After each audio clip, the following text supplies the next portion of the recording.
The crisp autumn air bit at my exposed skin as I stepped out of my SUV, my boots crunching on the gravel driveway leading up to my father's old cabin. Well, my cabin now. The thought still felt strange, even after all these years. I'm Valadin, 25 years old, and this piece of land nestled in the Kentucky wilderness has been my sanctuary since my father passed away 6 years ago. As I shouldered my heavy backpack and grabbed my rifle case, memories flooded back. I could almost hear my father's gruff voice, his thick Russian accent softened by years in America but never quite gone. "Always be prepared, Valadin," he'd say. "Nature is beautiful, but she can be cruel." I smiled wryly at the memory. My father had been many things: a former VDV soldier, a stern parent, and above all, a survivor. He brought me to America when I was just 10, leaving behind the cold streets of Vladivostok and my mother, who chose to stay behind when they divorced. It wasn't an easy transition, but my father was determined to give me a better life. The cabin loomed before me, a sturdy structure of rough-hewn logs that had weathered countless storms. It wasn't much to look at, but it was home. More than that, it was a testament to my father's strength and the legacy he left behind.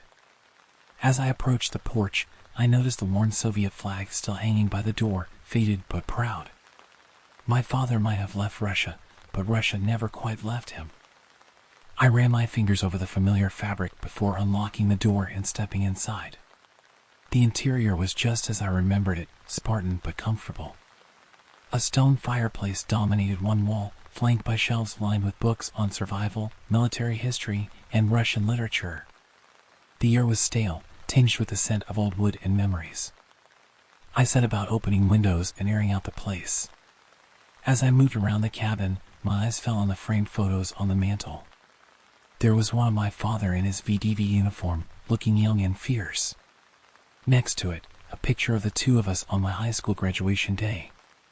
His proud smile belied the pain he must have been feeling. We'd learned about his cancer diagnosis just a week before.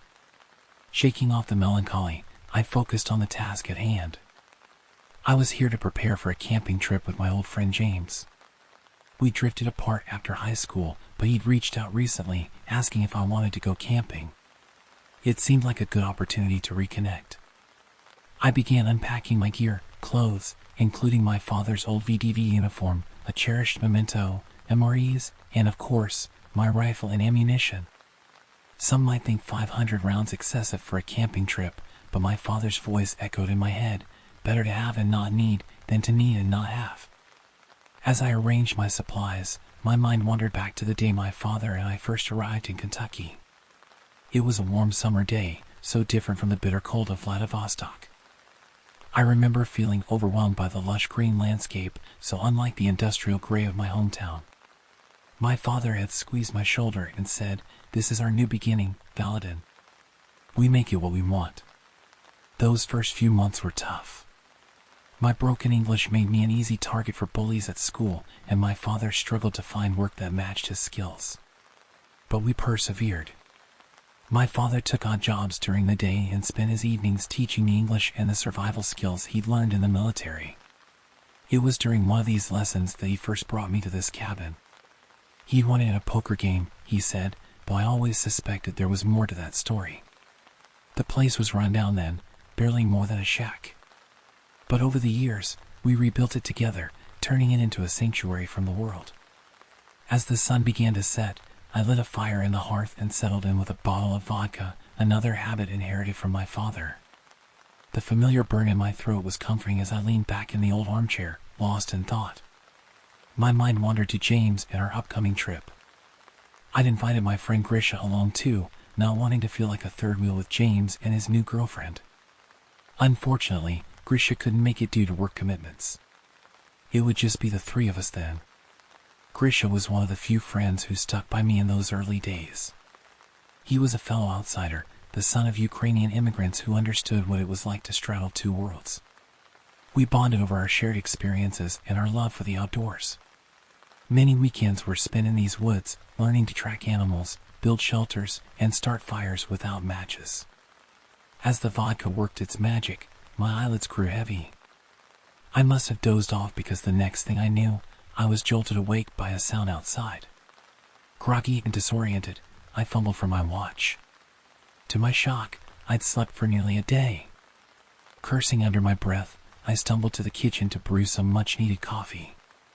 As the rich aroma filled the cabin, I heard the distinct sound of tires on gravel. James must be here. Still nursing my hangover, I grabbed my rifle out of habit and peered out the window. A beat-up Dodge Ram was making its way up the driveway, country music blaring loud enough to wake the dead. I relaxed, recognizing James behind the wheel. But as the truck drew closer, my blood ran cold. Sitting in the passenger seat wasn't some stranger, it was Alicia, my ex-girlfriend. My stomach churned, and it wasn't just the hangover. Alicia and I had broken up less than 3 months ago, and the wounds were still fresh. What the hell was James thinking, bringing her here? I took a deep breath, trying to calm myself. Maybe this was a chance to clear the air, to move past the bitterness of our breakup. But as I watched them climb out of the truck, Alicia's face set in a scowl, I knew this weekend was going to be anything but relaxing. They entered the cabin, and an uncomfortable silence fell over us. The tension was palpable, thick enough to cut with a knife. James, oblivious to the undercurrents, grinned and said, "Man, you guys are pretty awkward. Have you met before?" I felt a surge of anger at his cluelessness. "Ask her," I spat out, unable to keep the bitterness from my voice. Alicia's face contorted with rage. "Listen, you Euro trash," she hissed, "you're the one who said I could come. We don't need your crap to start." James, finally catching on that something was amiss, asked Alicia to calm down. They stepped outside, and I could hear the low murmur of their voices as she presumably filled him in on her history. As I waited, my mind raced back to the day Alicia and I broke up. We'd been together for almost a year, and I thought things were going well. But then I caught her texting her ex, making plans to meet up behind my back. When I confronted her, she turned it around on me, accusing me of being paranoid and controlling. The argument that followed was ugly, full of shouted accusations and bitter words.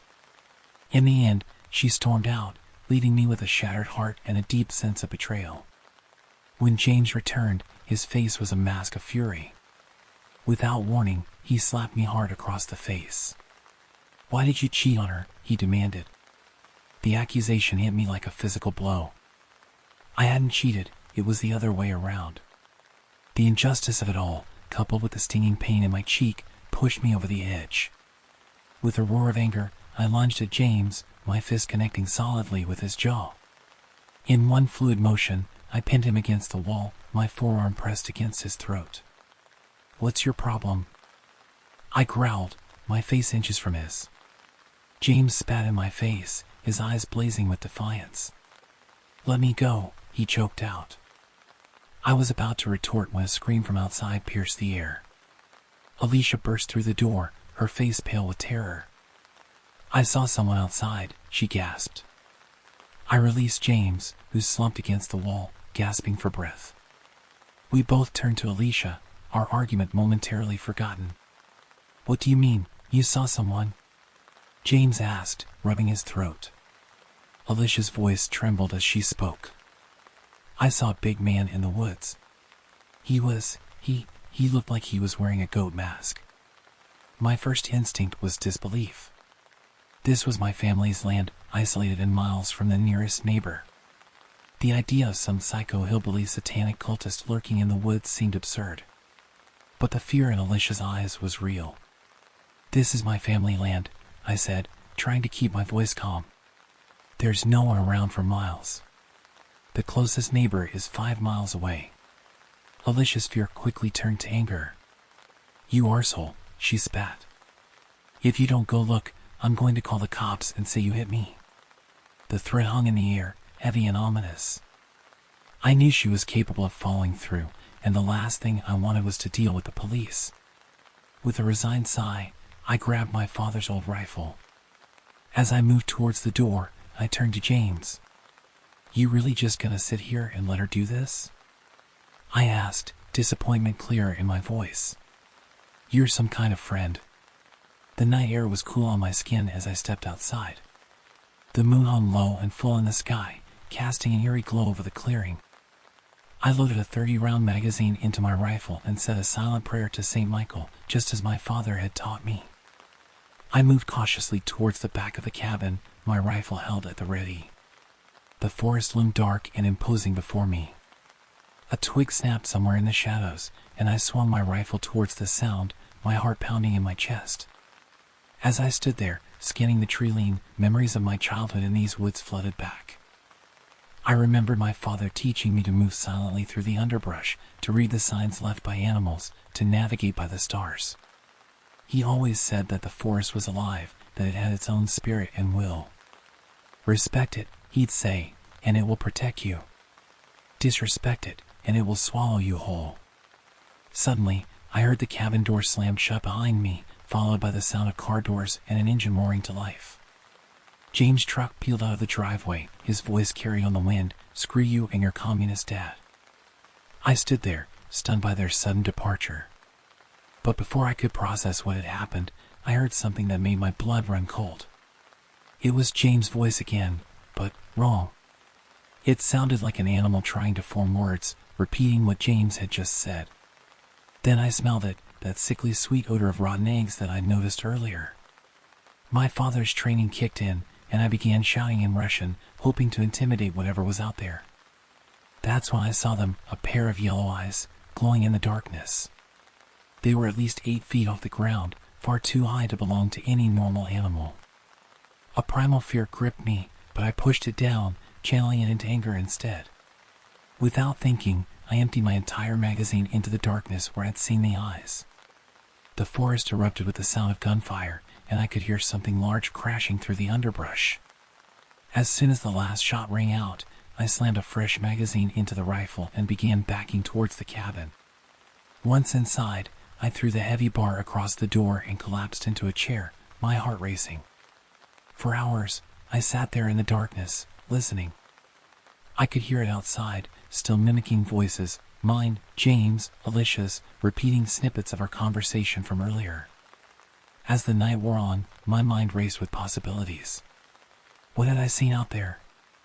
Was it some kind of animal, or something else? I thought back to the stories my father used to tell, tales from his homeland of creatures that lurked in the dark places of the world. At the time, I dismissed them as fairy tales meant to scare children into behaving. Now, I wasn't so sure. Eventually, exhaustion overtook me, and I fell into a fitful sleep. My dreams were a chaotic mix of memories and nightmares. I saw my father, young and strong in his VDV uniform, fighting shadows that moved like smoke. I saw Alicia, her face twisted into an inhuman snarl, chasing me through endless woods. And always, there were those glowing yellow eyes, watching from the darkness. When I awoke, the sun was streaming through the windows, and the woods were silent save for the normal sounds of birds and small animals. I quickly packed my things, my hands shaking slightly as I did so. As I drove away from the cabin, I couldn't shake the feeling that something fundamental had changed. The woods that had once been a sanctuary now felt alien and threatening. I never heard from James or Alicia again after that night. Part of me was glad for that, but another part wondered if they had encountered something on their drive home, something that might explain their sudden departure. In the weeks that followed, I tried to rationalize what had happened. Maybe it was just a bear, driven to unusual behavior by hunger or disease. Maybe the stress and alcohol had caused me to hallucinate. But deep down, I knew these explanations rang hollow. I threw myself into research, poring over local legends and folklore. I discovered stories of strange creatures in these hills, passed down through generations of settlers and Native Americans alike. Tales of shapeshifters, of spirits that could mimic human voices, of things that lurked at the edges of firelight, waiting for the unwary. The more I learned, the more I began to see connections. The rotten egg smell, sulfur, associated with demonic presence in many cultures. The ability to mimic voices, a trait ascribed to skinwalkers in Navajo legend. The glowing eyes, a common feature in stories of supernatural beasts across the world. But knowledge brought little comfort. If anything, it only deepened the sense of unease that had taken root in my soul. The world suddenly seemed larger, darker, full of hidden dangers I'd never considered before. In the years since, I've returned to the cabin many times. I've never seen anything like what I saw that night, but I can never quite shake the feeling that I'm being watched. Sometimes, when the wind blows just right, I think I can hear voices in the trees, familiar voices, saying things I'd rather forget. Each time I visit, I find myself drawn deeper into the woods, searching for something. Answers, perhaps. Or maybe I'm looking for that thing, hoping to confront it, to prove to myself that I'm not crazy. But the forest keeps its secrets well, and I always return empty-handed.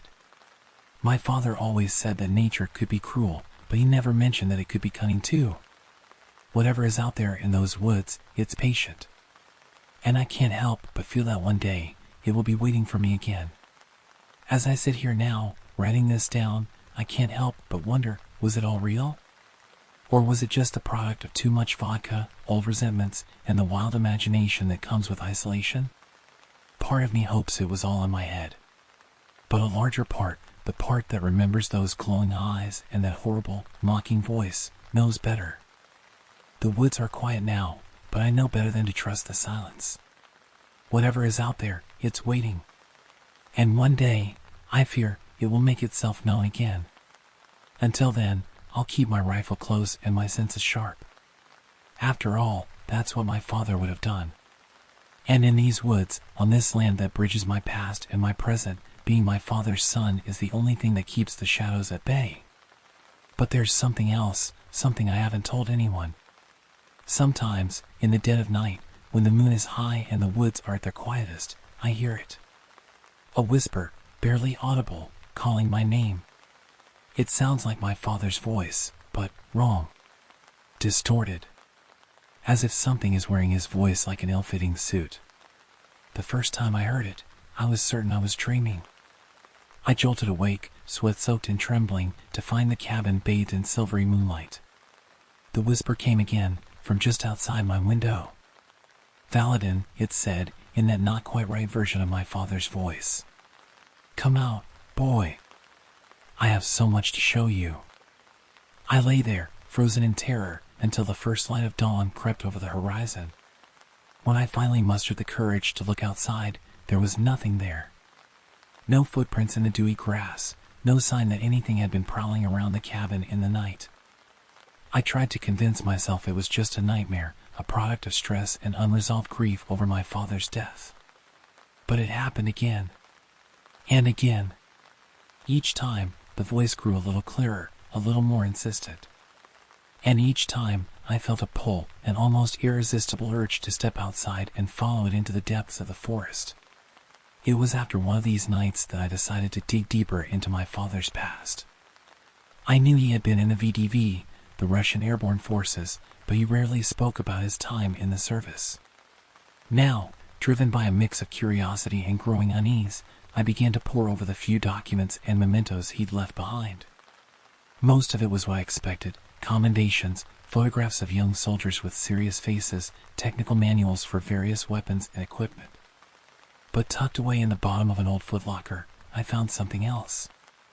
A journal, its pages yellow with age, filled with my father's cramped Cyrillic handwriting.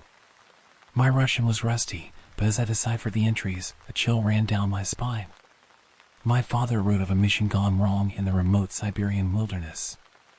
His unit had been dispatched to investigate reports of strange lights and unexplained disappearances in a small village near the Tunguska River. What they found there defied explanation. The village was empty, but not abandoned.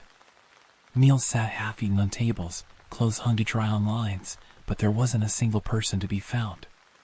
And in the surrounding forest, they encountered something. My father's descriptions were vague, as if he struggled to put into words what he had seen. But a few details stood out: yellow eyes gleaming in the darkness, the stench of rotting eggs, and voices that mimicked the missing villagers calling out from the woods. The mission ended in disaster. Of the 12 men who entered that forest, only my father and 2 others made it out alive. The official report blamed it on a combination of harsh conditions, equipment failure, and unspecified hostile forces. But my father's journal told a different story. He believed they had encountered something ancient and malevolent, something that had been waiting in those woods for centuries. And worse, he feared that by entering its domain, they had somehow drawn its attention to the outside world. The final entry in the journal was dated just a week before we left for America. In it, my father wrote of strange dreams, of feeling watched even in the heart of Vladivostok. He said he had to leave, to get as far away as possible. And he hoped that by crossing the ocean, he could leave whatever it was behind. Now, as I sit in this cabin my father and I built together, I can't help but wonder, did it follow him? Did it follow us? Is that what's out there in these Kentucky woods, calling to me with my father's voice? The rational part of my mind says it's impossible. The thing my father described, if it ever existed at all, is half a world away. But another part of me, the part that remembers those glowing eyes in the forest and that horrible mimicking voice, isn't so sure. I've thought about leaving, about selling the cabin and moving somewhere far away, somewhere with no forests or dark places for things to hide. But I can't. This land, this cabin, it's all I have left of my father. And more than that, I feel a responsibility. If there is something out there, something that followed us across the world, then I'm the only one who knows about it. The only one who might be able to stop it, if it ever decides to do more than whisper from the shadows. So I stay. I maintain the cabin, I hike the trails, and I keep watch. I've installed motion-activated cameras around the property, though they've yet to capture anything unusual. I've reached out to some of the old-timers in the area, trying to gather local legends and stories that might shed some light on what I experienced. Most dismiss me as an outsider with an overactive imagination, but a few have shared tales that make me think I'm not the first to encounter strangeness in these woods. There's old man Pritchard, who lives about 10 miles down the road. He told me about the time, back in the 70s, when a whole family disappeared from a cabin not far from here. The police investigation turned up nothing, but Pritchard swears he saw lights moving through the woods that night, lights that seemed to whisper as they passed. Then there's Maria Running Deer, a Cherokee elder I met at a local market. When I hesitantly asked her about legends of shapeshifters or mimics in the area, her eyes widened. She told me of an old story passed down through her family, of a time long ago when her ancestors fought a war against creatures that could steal voices and wear skins like clothes. The battle was won, she said, but at a great cost. The few creatures that survived were sealed away in the deepest, darkest parts of the forest. But seals can break, she warned me, her aged hand gripping my arm with surprising strength. And hungry things don't forget. These stories, combined with my father's journal and my own experiences, have led me to a chilling conclusion.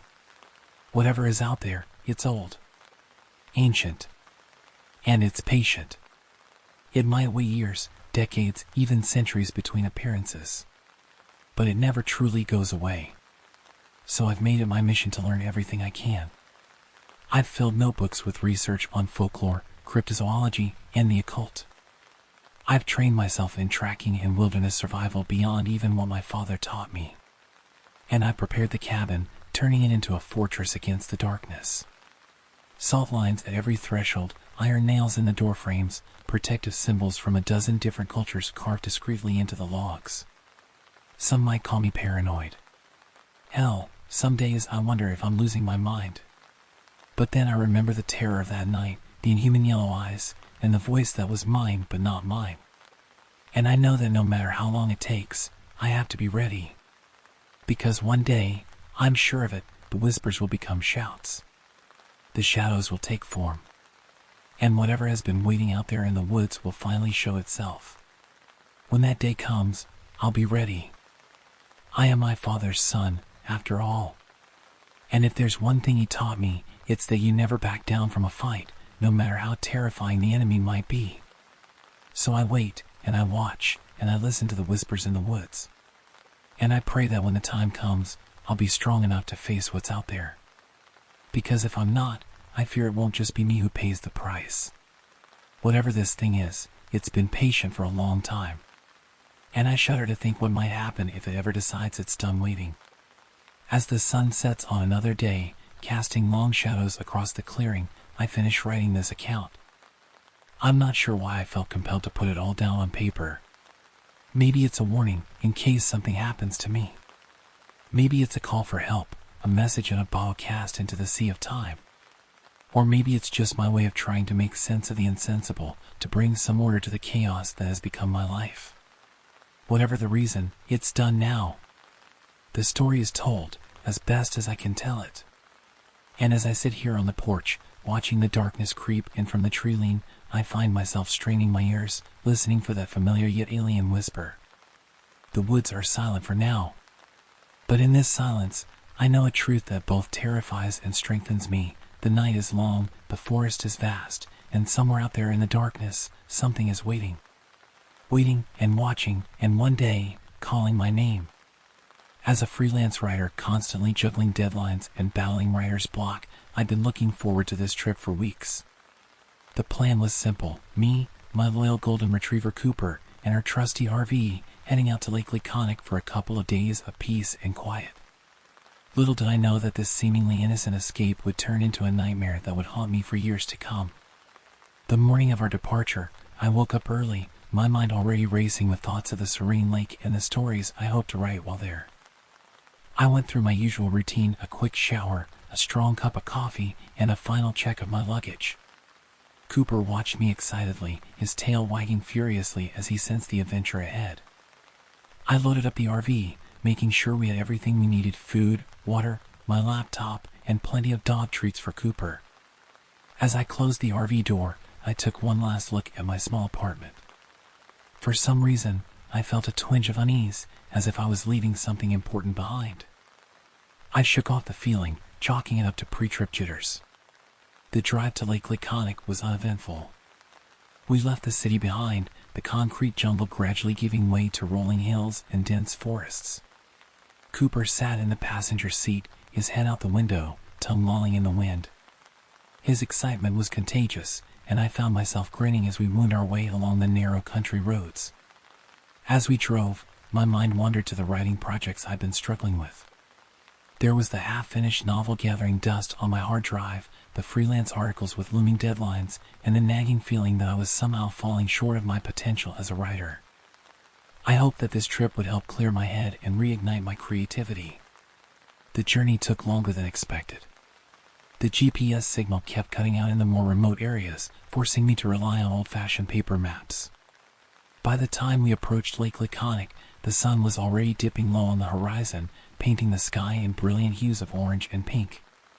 The lake itself was a mirror, reflecting the sky's vibrant colors and the silhouettes of the surrounding pines. It was breathtaking, and for a moment, I forgot all about my writing woes and looming deadlines. I found a secluded spot to park the RV, about 50 yards from the shoreline.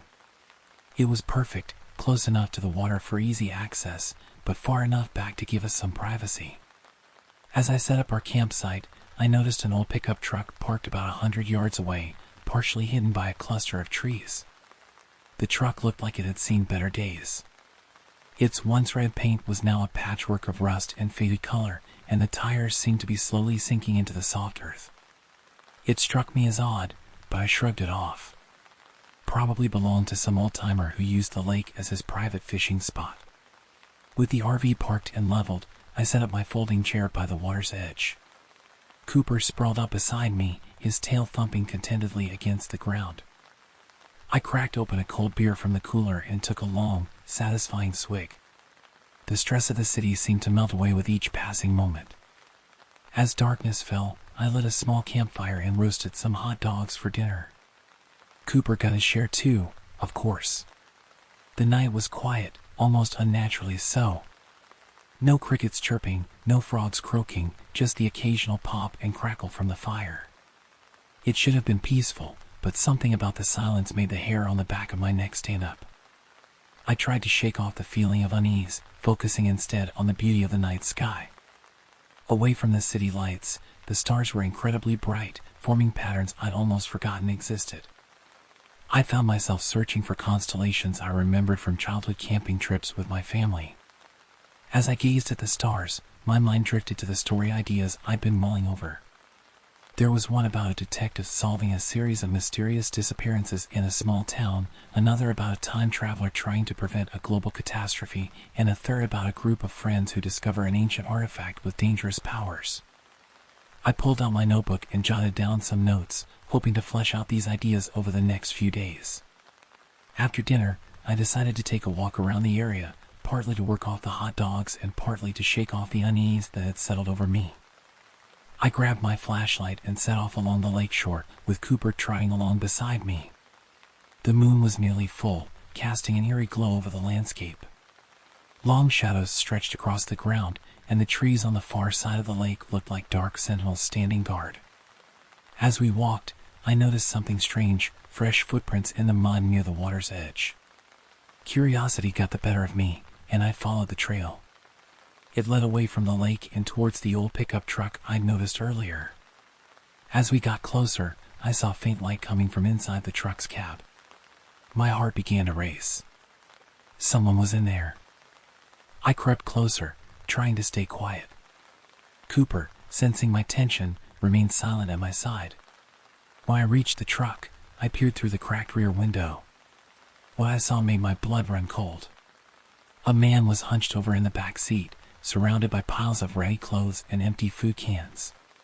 He was muttering to himself, his hands moving frantically as if searching for something. In the dim light of a battery-powered lantern, I could see that his clothes were torn and filthy, his hair a matted mess. I backed away slowly, not wanting to alert him to my presence. But as I turned to leave, I heard his mutterings more clearly. The words were still indistinct, but the tone sent shivers down my spine. It was a mix of fear and anger, punctuated by what sounded like quiet sobs. Cooper and I hurried back to the RV. Once inside, I locked the door and pulled down all the shades. My mind was racing. Who was that man? Why was he living in that old truck? Was he dangerous? I turned on the small TV, hoping the noise would drown out my thoughts and calm my nerves. As I flipped through the channels, I found myself unable to focus on any of the programs. My thoughts kept returning to the man in the truck. Was he a homeless person who had found refuge in these woods? A fugitive on the run from the law? Or maybe just a harmless eccentric who preferred the solitude of nature to the chaos of civilization? I tried to distract myself by working on one of my writing projects, but the words wouldn't come. Every creak of the RV, every rustle of leaves outside, made me jump. Cooper seemed to sense my unease, staying close by my side and occasionally whining softly. Hours passed, and I found myself drifting off to sleep despite my unease. But just as I was about to succumb to exhaustion, a sound jolted me awake, a soft, hesitant knock on the RV door. My heart leaped into my throat. Cooper was instantly alert, his ears perked and a low growl rumbling in his chest. I grabbed the heavy-duty flashlight I kept by the bed. It could serve as a weapon if needed, and approached the door cautiously. "Who's there?" I called out, trying to keep my voice steady. No response came, just another knock, more insistent this time. I said, "Who's there?" I repeated, louder now. Finally, a voice answered, weak, raspy, barely above a whisper. "Please, help me." I hesitated, my hand on the door handle. Everything in me screamed that this was a bad idea, that I should call the police or simply drive away. But something in that voice, the raw desperation, made me pause. Slowly, I cracked open the door, keeping the chain lock engaged. The man from the truck stood there, looking even more haggard up close. His eyes were wild, darting back and forth as if expecting something to leap out of the shadows at any moment. "What do you want?" I asked, still not opening the door fully. "Please," he repeated, his voice shaking. "Someone's after me. He's going to kill me. I need help." I weighed my options quickly. We were miles from the nearest town, and cell reception out here was spotty at best. Even if I called the police, it could be hours before they arrived. And if this man was truly in danger? Against my better judgment, I unlatched the chain and opened the door. "Come in," I said, stepping back to let him enter. "But I'm warning you, any funny business and you're out." "Got it?" He nodded frantically and stumbled inside. I directed him to sit at the small table while I fetched a bottle of water from the fridge. Cooper positioned himself between me and the stranger, his normally friendly demeanor replaced by watchful caution. "What's your name?" I asked as I handed him the water. He gulped it down before answering. Martin. My name's Martin. Okay, Martin. Tell me what's going on. Who's after you? Martin's hands shook as he set down the empty bottle. I was hiking through the forest a few days ago when I came across this old cabin. It was raining, so I thought I'd take shelter inside. I thought it was abandoned, but... He trailed off, his eyes going distant. But what? I prompted. There was someone living there. A man. He wasn't right in the head. When he found me, he went berserk. Started screaming about trespassers and thieves. He had a knife. Martin's hand unconsciously went to his side, and I noticed a dark stain on his shirt that I hadn't seen before. Jesus, I muttered. Did you go to the police? Martin shook his head vehemently. I tried. But he followed me. He knows these woods better than anyone. Every time I thought I'd lost him, he'd show up again. I've been running for days. When I saw your RV, I thought. I hoped. Just then, a loud bang resonated through the RV, like something heavy hitting the side. Cooper erupted into furious barking, and I felt my heart skip a beat. Stay here, I told Martin, grabbing my flashlight and the hunting knife I kept in a kitchen drawer. With shaking hands, I unlocked the door and stepped outside. The night air was cold, raising goosebumps on my skin. The campfire had died down to glowing embers, casting just enough light to create moving shadows at the edge of my vision. I swept the flashlight beam across the clearing, seeing nothing out of place. I was about to head back inside when a low, menacing voice spoke from the darkness. Where is he? I spun around, my heart pounding so hard I could hear it in my ears. A figure stood at the edge of the clearing, a man, tall and powerfully built.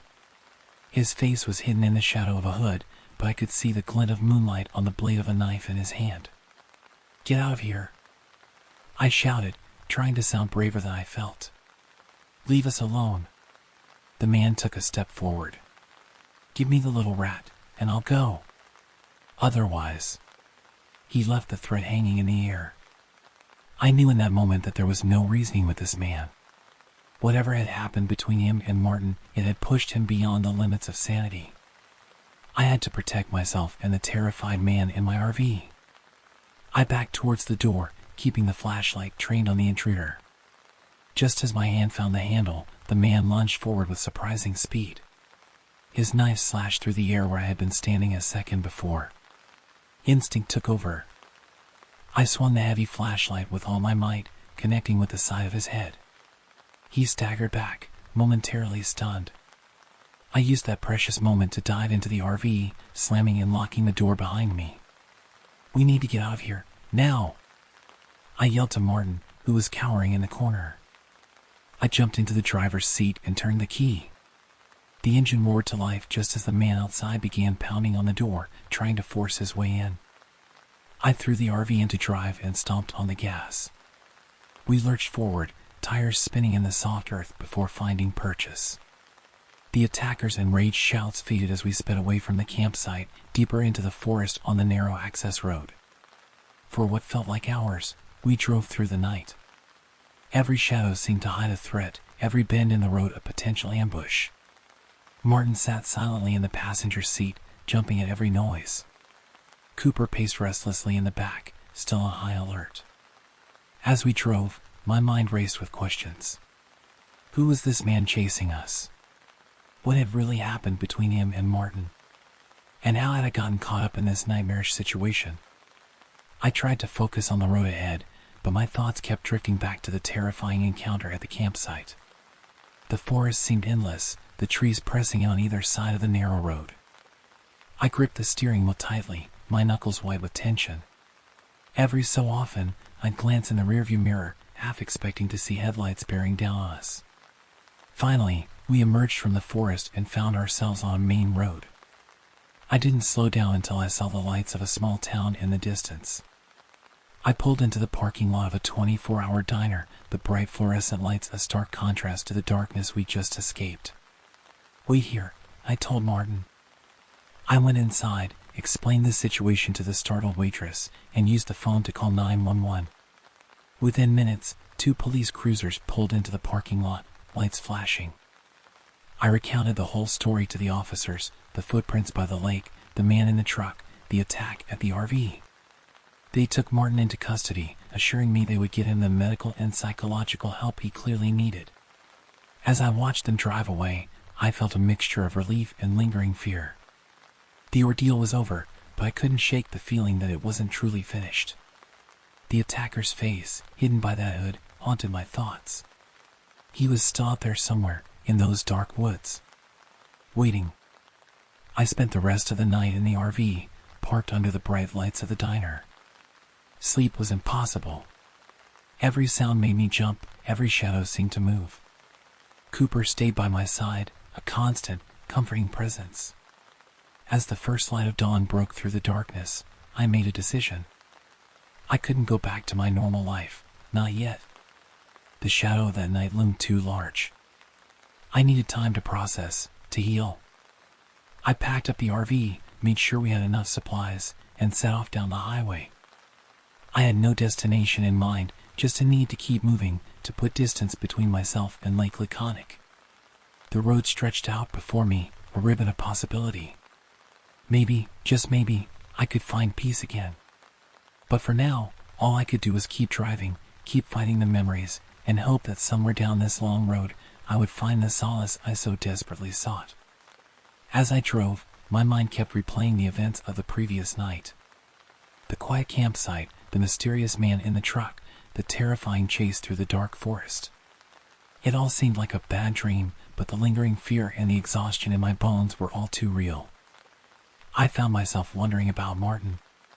Who was he really?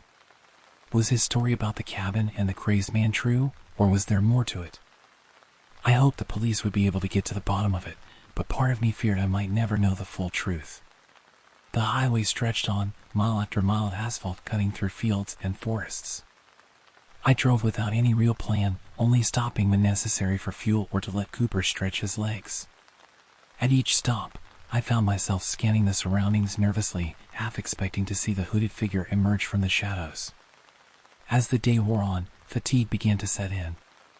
The adrenaline that had kept me going through the night was wearing off, leaving me feeling drained and jittery. I knew I needed to find a place to rest soon, but the thought of stopping, of being vulnerable again, filled me with dread. Finally, as the sun began to set, I spotted a sign for a small motel just off the highway. It wasn't much to look at, a low, weathered building with a flickering neon sign, but it was better than nothing. I pulled into the parking lot, the gravel crunching under the RV's tires. The motel clerk barely looked up from his magazine as I checked in, which suited me just fine. The less attention I drew, the better. I parked the RV close to my room and quickly ushered Cooper inside. The room was basic but clean. I double-checked the locks on the door and windows before finally allowing myself to relax a little. I sat on the edge of the bed, my head in my hands, as the events of the past 24 hours washed over me. Cooper sensed my distress and came over, resting his head on my knee. I scratched behind his ears, grateful for his unwavering companionship. "What have we gotten ourselves into, boy?" I murmured. I tried to distract myself by turning on the small TV, but my mind kept wandering. The face of the hooded man, barely glimpsed in the darkness, seemed to lurk behind my eyelids every time I closed my eyes. I couldn't shake the feeling that this wasn't over, that somehow he would find me again. Sleep came in fits and starts, punctuated by vivid nightmares. In my dreams, I was back in the forest, running through endless trees, always with a sense of something sinister just behind me. I woke several times in a cold sweat, heart racing, before finally giving up on sleep altogether as the first light of dawn crept through the curtains. After a quick shower and a cup of mediocre coffee from the motel's vending machine, I checked out and hit the road again. The morning was crisp and clear, the sun rising over distant hills, but I couldn't appreciate the beauty. My nerves were still too raw, my senses on high alert for any sign of danger. As I drove, I tried to make sense of what had happened. Who was the man in the hood? What was his connection to Martin? And most importantly, was he still out there, looking for us? The questions swirled in my mind, unanswerable and unsettling. Around midday, I stopped at a small diner for lunch. As I sat in a booth, absently stirring a cup of coffee, I overheard a conversation from the next table. Two older men were discussing local news, and a phrase caught my attention. "Another disappearance up near Lake Laconic," one of them was saying. "That's the third one this year." I froze, my coffee cup halfway to my lips. Trying to appear casual, I strained to hear more. "Damn shame," the other man replied. "Used to be such a nice area for camping and fishing. Now folks are too scared to go up there. Can't blame them. With all these missing persons cases and those strange sightings people keep reporting." My heart was pounding. Sightings? Missing persons? What was going on at Lake Laconic? I finished my meal quickly and headed to the small convenience store attached to the diner. There, I found a rack of local newspapers.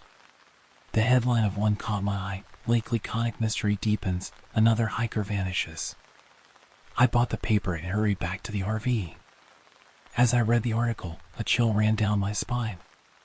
Over the past year, several hikers and campers had gone missing in the area around Lake Laconic. The police had found no traces, no bodies. It was as if these people had simply vanished into thin air. But there was more. The article mentioned reports from locals about strange sightings in the woods. Some talked about seeing a tall, hooded figure lurking among the trees. Others described hearing unnatural sounds echoing across the lake at night. My mind was reeling. Was this connected to what I had experienced? Was the hooded man who had attacked us somehow involved in these disappearances? I knew I should go to the police, tell them what had happened.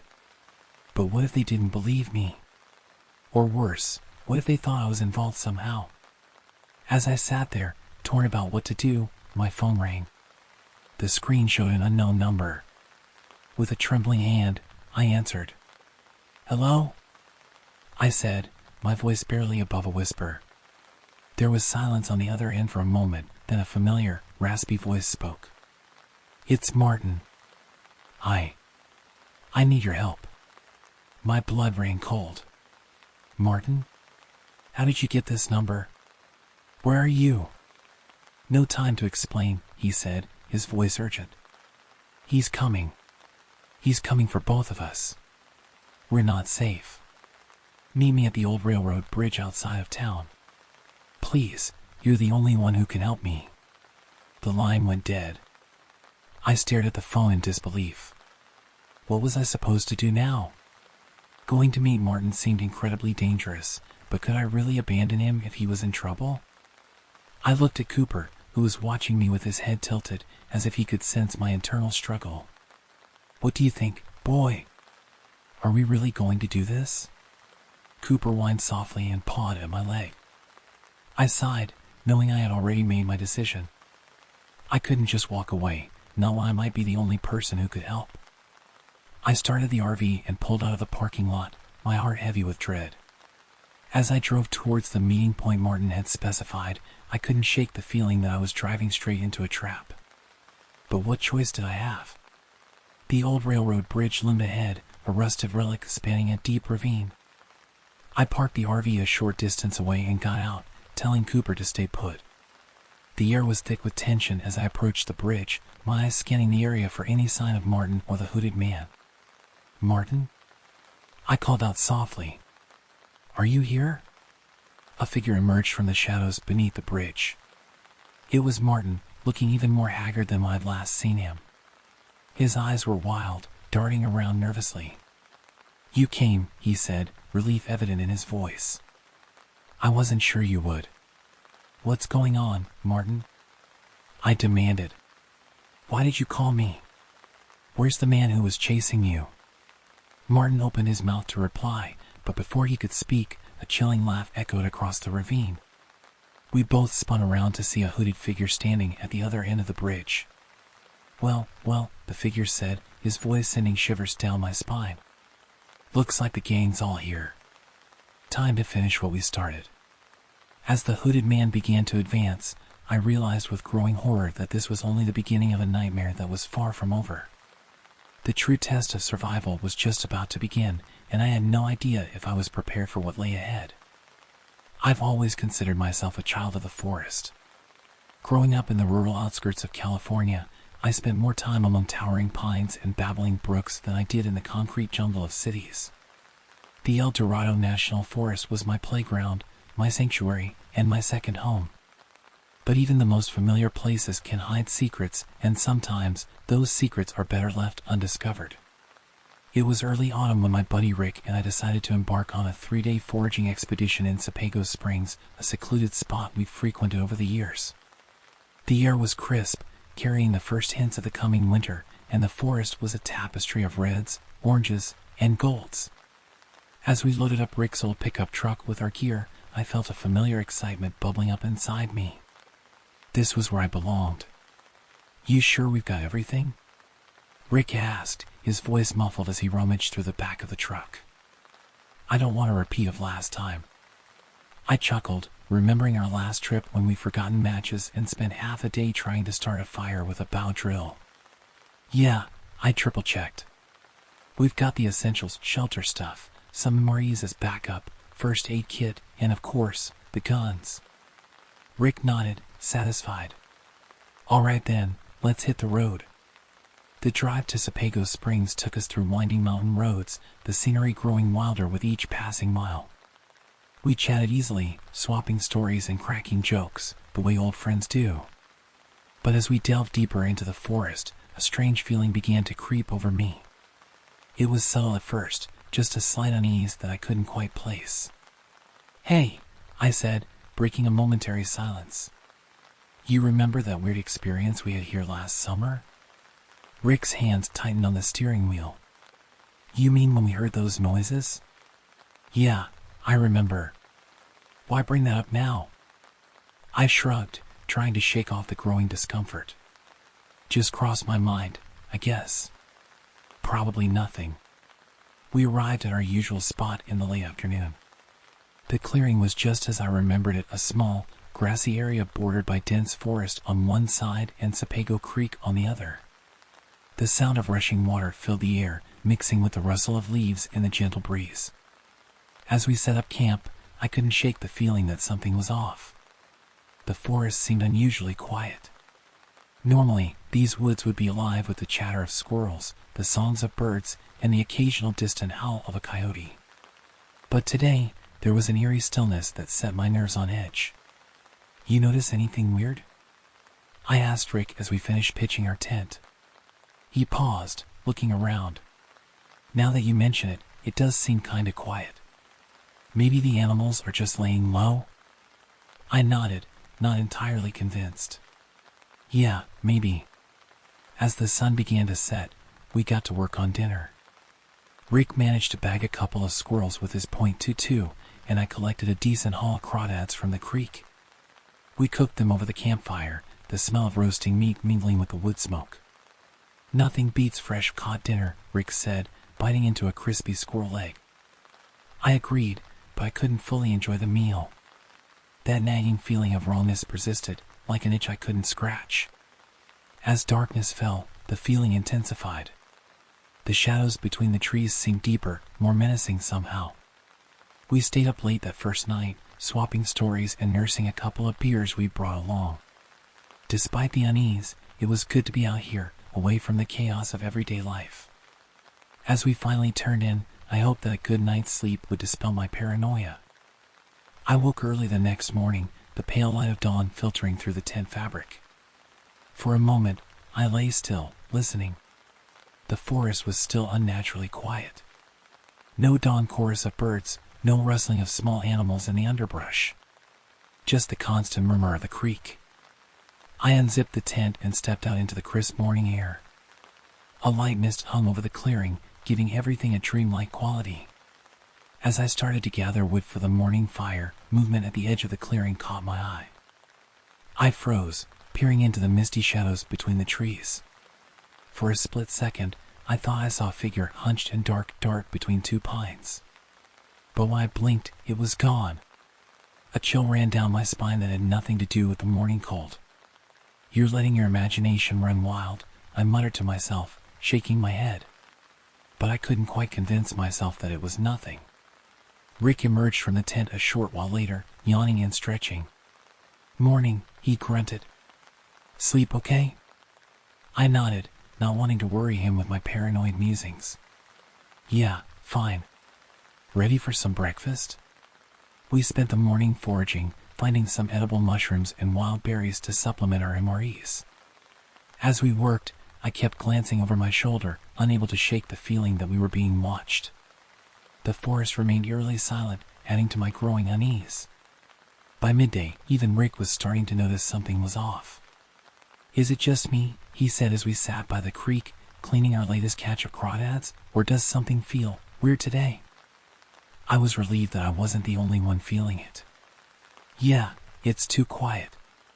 And I can't shake this feeling that we're being watched." Rick frowned, his eyes scanning the tree line. "You think it could be a bear? Or a mountain lion?" I shook my head. "I don't think so. This feels different. I can't explain it." As evening approached, the feeling of wrongness had intensified to the point where we were both on edge. We built the fire up bigger than usual, neither of us wanting to admit that we were trying to keep the encroaching darkness at bay. "I'm gonna go check out that spot upstream," Rick said suddenly. "The one where we found those big crawdads last time. You want to come?" Part of me wanted to say yes, to stick together. But another part of me felt an irrational need to guard our camp. "Nah, I'll stay here. Keep the fire going." Rick nodded, grabbing one of our 2 flashlights. "All right. I won't be long." As I watched him disappear into the gathering darkness, I felt a surge of unease. Being alone in the camp suddenly seemed like a very bad idea. I grabbed my rifle, more for comfort than any real expectation of needing it. The minutes ticked by slowly. The fire crackled and popped, casting dancing shadows across the clearing. Every sound, every movement in the darkness beyond the firelight made me jump. And then I heard it, a low, indistinct sound coming from the woods in the opposite direction from where Rick had gone. My heart began to race. I strained my ears, trying to make out what I was hearing. It sounded almost like voices, but not quite. Too low, too inhuman. I stood up, rifle clutched tightly in my hands, and peered into the darkness. The sounds were getting closer, a soft rustling accompanying the eerie not-quite voices. And then I saw it. About 50 yards out, just at the edge of the firelight's reach, something moved. My breath caught in my throat as I raised the rifle, peering through the scope. What I saw made my blood run cold. It was vaguely human-shaped, but wrong in so many ways. It moved on all fours, but its limbs were too long, too fluid in their movements. Its skin, what I could see of it, seemed to absorb the light rather than reflect it. And its face. I thanked whatever gods might be listening that I couldn't make out its face clearly. For a long, terrifying moment, we stared at each other, me through my scope, it with whatever passed for eyes on that misshapen head. Then, with a movement almost too quick to follow, it loped back into the darkness of the forest. I stood there, frozen, my heart pounding so hard I thought it might burst from my chest. The sounds continued, seeming to come from all around the camp now. Rustling, snapping twigs, those terrible almost voices. Whatever I had seen, it wasn't alone. Time lost all meaning as I stood there, rifle ready, spinning slowly to try and keep an eye on all directions at once. I don't know how long it was before I heard Rick's voice calling out as he returned to camp. "Hey, you won't believe the size of the crawdads I found." His voice trailed off as he entered the clearing and saw me. "What's wrong? You look like you've seen a ghost." I lowered the rifle, my arms shaking from the prolonged tension. "Rick," I said, my voice hoarse, "we need to get out of here. Now." Rick's jovial expression faded, replaced by concern. "What happened?" As quickly as I could, I told him what I'd seen and heard. As I spoke, I saw the color drain from his face. When I finished, he was silent for a long moment. "I heard something too," he said finally, his voice barely above a whisper. "When I was up by the creek. I thought it was just the water at first, but it sounded like voices. That's why I came back early." A twig snapped loudly in the darkness beyond our camp, making us both jump. Without another word, we began breaking down the camp as quickly and quietly as we could. Every shadow seemed to hide a threat, every sound a harbinger of attack. We left most of our gear behind, taking only what we could quickly pack into our backpacks. As we doused the fire, plunging the clearing into darkness, I heard the sounds again, closer now, more distinct. A kind of chittering mixed with low, guttural sounds that no human throat could produce. "Run," I whispered to Rick, and we took off into the night. The journey back to the truck was a nightmare I'll never forget. We stumbled through the dark forest, using our single remaining flashlight sparingly, terrified of drawing attention to ourselves. All around us, we could hear movement in the undergrowth, always just out of sight. More than once, I caught glimpses of shadowy figures flitting between the trees, but I forced myself not to look too closely. When we finally reached the truck, we threw ourselves inside and Rick gunned the engine. As we sped down the dirt road, I looked back. In the red glow of the taillights, I saw multiple dark shapes emerge from the tree line, watching us go. I closed my eyes and didn't open them again until we hit the paved road. We drove through the night in silence, neither of us willing to discuss what we'd experienced. It wasn't until we were back in familiar territory, with the first light of dawn breaking over the hills, that Rick finally spoke. "We're never going back there, are we?" he asked, his voice flat. I shook my head. Never. In the years since that night, I've tried to rationalize what happened. Maybe it was some kind of shared hallucination brought on by tainted water or toxic mushrooms. Maybe it was just our imaginations running wild in the isolation of the deep forest. But in my heart, I know the truth. There are things in this world that defy explanation, things that lurk in the shadows of our reality. And sometimes, if we're very unlucky, we catch a glimpse of them. I still love the forests, still find peace in the wilderness. But I'll never again venture into Sepago Springs. Some places, once touched by darkness, are best left alone. As for what we saw that night, I try not to think about it. But sometimes, in the dead of night, I wake up in a cold sweat, the memory of those inhuman shapes and unearthly sounds as fresh as if it had just happened. And I wonder, with a chill that goes bone deep, if somewhere out there in the dark woods, they remember us too. The soft glow of dawn was just beginning to creep through the curtains when I was jolted awake by an unfamiliar sound. My loyal companion, a German shepherd I'd raised from a pup, lay curled against me, his head resting on my shoulder as it always did. But something was different this morning. The dog's body was tense, rigid with alertness, and a low, menacing growl rumbled from deep in his chest. I blinked away the lingering fog of sleep, my mind struggling to process the situation. The digital clock on my nightstand read 5:27 a.m. Far too early for either of us to be awake, especially on a Saturday. I reached out to stroke the dog's fur, hoping to soothe whatever had agitated him. "Hey, buddy," I murmured, my voice thick with sleep. "What's got you all worked up?"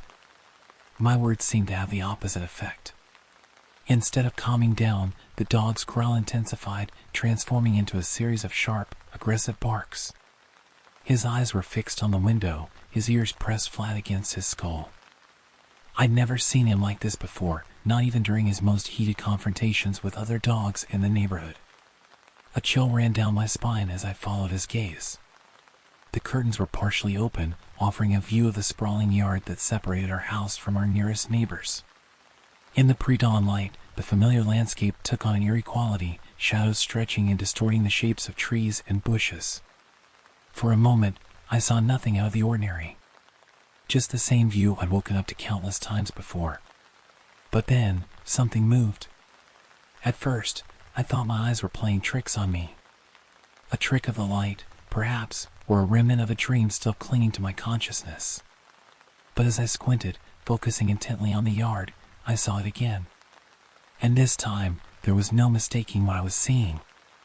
A figure, tall and impossibly thin, was moving across the yard with inhuman speed.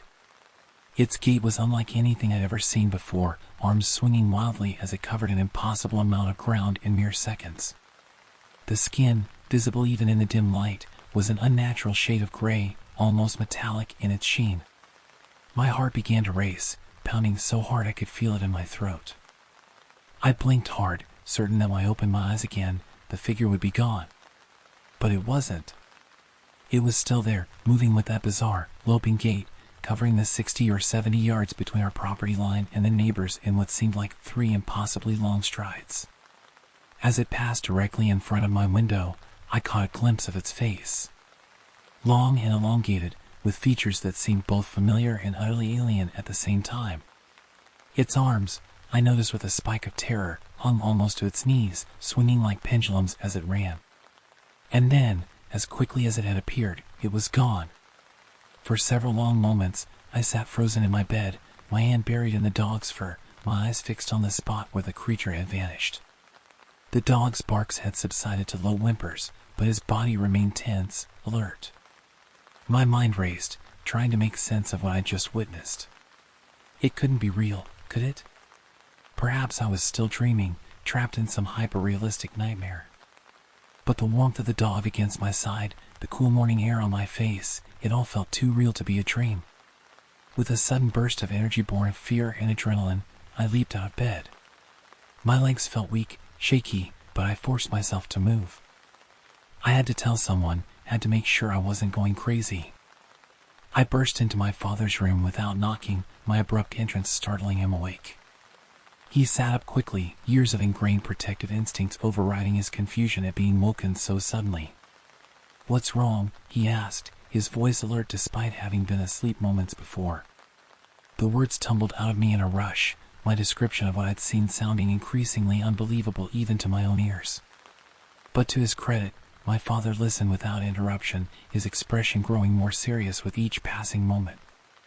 "We need to check it out," he said finally, swinging his legs over the side of the bed. "Whatever it was, we can't just ignore it." I nodded, grateful for his calm demeanor and practical approach. As we quickly dressed and made our way downstairs, my father retrieved 2 handguns from the safe in his study. The weight of the weapon in my hand was both reassuring and terrifying, a tangible reminder of the potential danger we might be facing. The dog followed close at our heels as we stepped out into the cool morning air. The sky was lightening now, the first true rays of sunlight beginning to peek over the horizon. In the growing light, our yard looked perfectly normal, peaceful even. Birds were beginning to stir, their cheerful songs a stark contrast to the tension that hung in the air. We moved cautiously across the lawn, our eyes scanning for any sign of disturbance. The dog trotted ahead, nose to the ground, occasionally lifting his head to sniff the air. But as we reached the spot where I'd seen the creature pass, we found nothing. No footprints marred the dew-dampened grass. No broken branches or disturbed undergrowth marked the creature's passage. It was as if the thing I'd seen had never existed at all. "Are you sure about what you saw?" my father asked gently, his eyes meeting mine with a mixture of concern and skepticism. I opened my mouth to respond, to insist that yes, I was absolutely certain. But the words died in my throat as I looked around at the perfectly ordinary scene before me.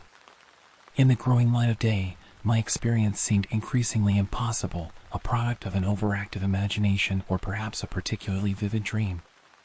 I don't know," I admitted finally, my voice barely above a whisper.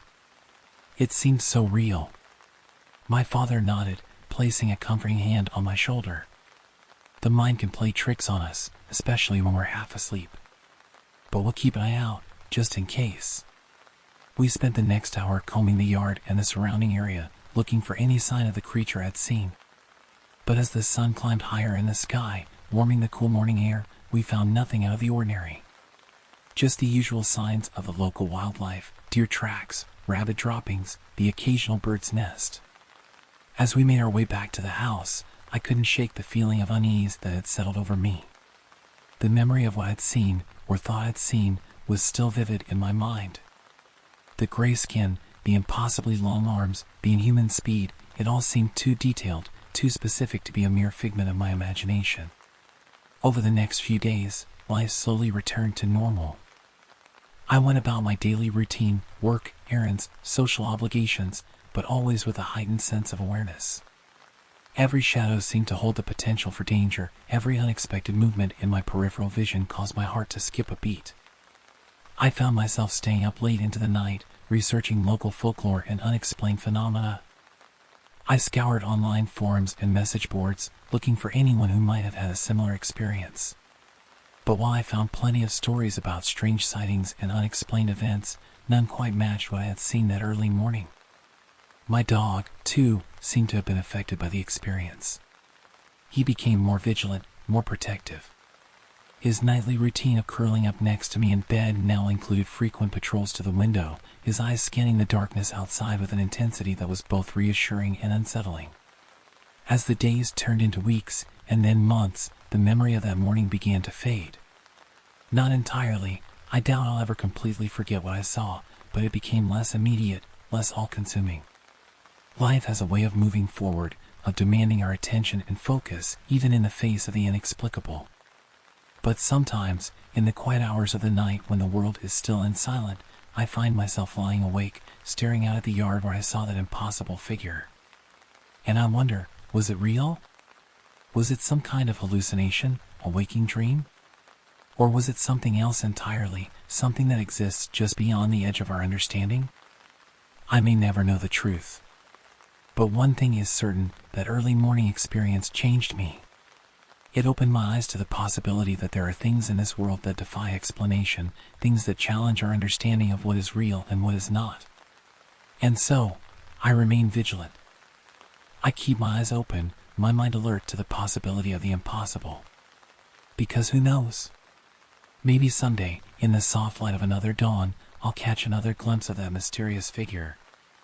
And this time, I'll be ready. As I sit here now, recounting this story, I can't help but feel a mix of emotions.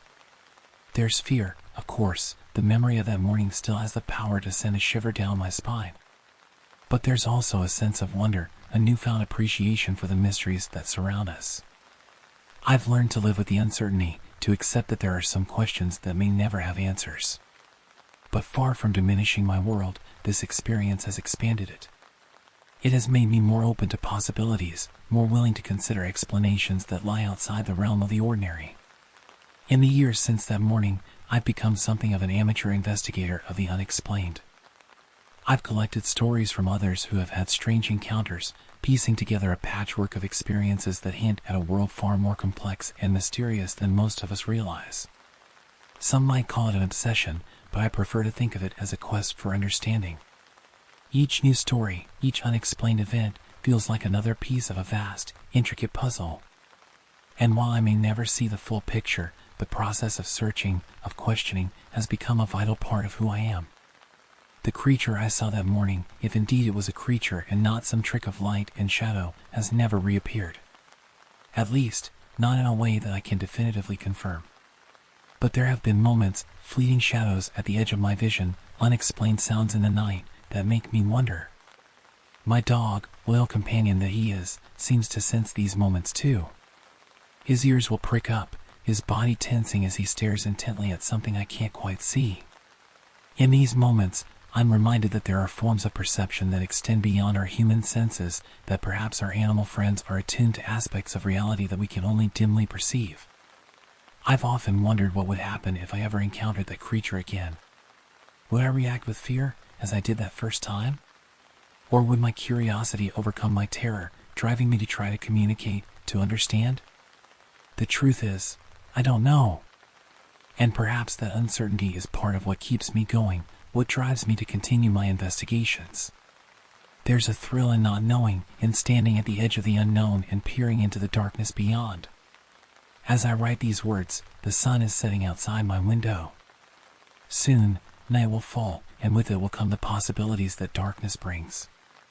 Who knows what mysteries the night might hold? What secrets might be revealed in the soft light of the moon, or in the gray hours just before dawn? The summer of '95 stretched before me like an open road. Fresh out of high school, I was drunk on freedom and the promise of adventure. My old friend Tom and I decided on a whim to hit the road, our pockets lined with a measly $140 between us. Back then, it felt like all the money in the world. Our first stop was New Orleans, a city that assaulted our small-town senses with its riotous colors, pungent smells, and cacophony of jazz. The French Quarter was a labyrinth of temptation and sin, and we found ourselves woefully unprepared for its intensity. After a single night of wide-eyed wandering, we retreated to a small town in Mississippi, our tails between our legs. We holed up in a rundown motel on the outskirts of town. The place was a dump, but the air conditioning worked, and in the sweltering heat of a southern summer, that was all that mattered. We spent the night playing cards, sipping cheap vodka that burned our throats, and talking about nothing and everything. As the night wore on and the vodka bottle emptied, our conversation turned to our next move. Ever been to Texas? I asked Tom, the words slightly slurred. He shook his head, a grin spreading across his face. Nope. You thinking what I'm thinking? And just like that, we had a new destination. We consulted our dog-eared road atlas and saw that Marshall, Texas was just across the state line from Shreveport, Louisiana. It seemed as good a place as any to continue our aimless journey.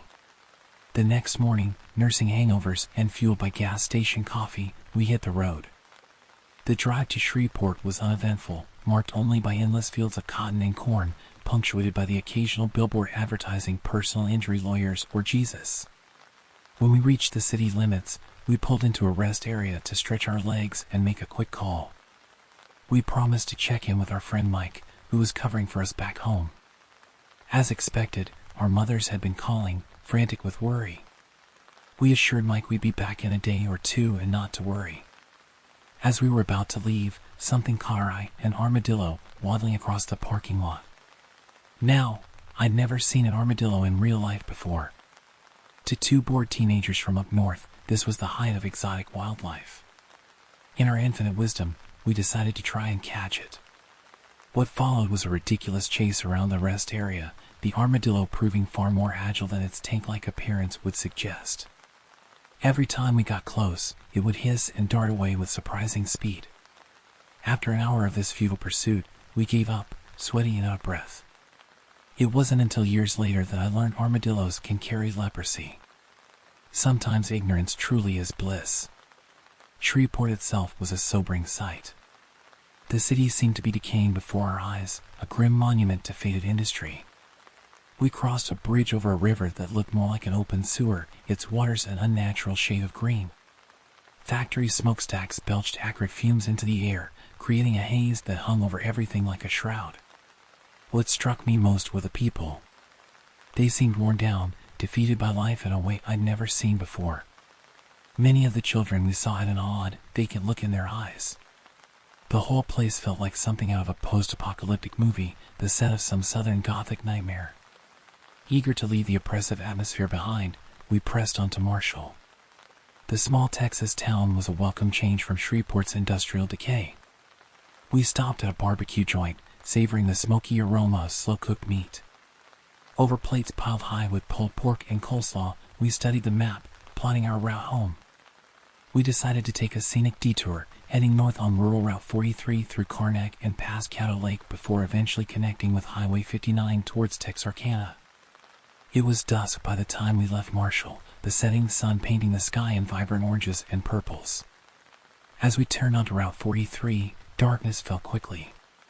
The road was poorly lit, winding through dense forests and rolling hills. Tom was behind the wheel, keeping our speed around 45 miles per hour. Any faster would have been reckless on the twisting road.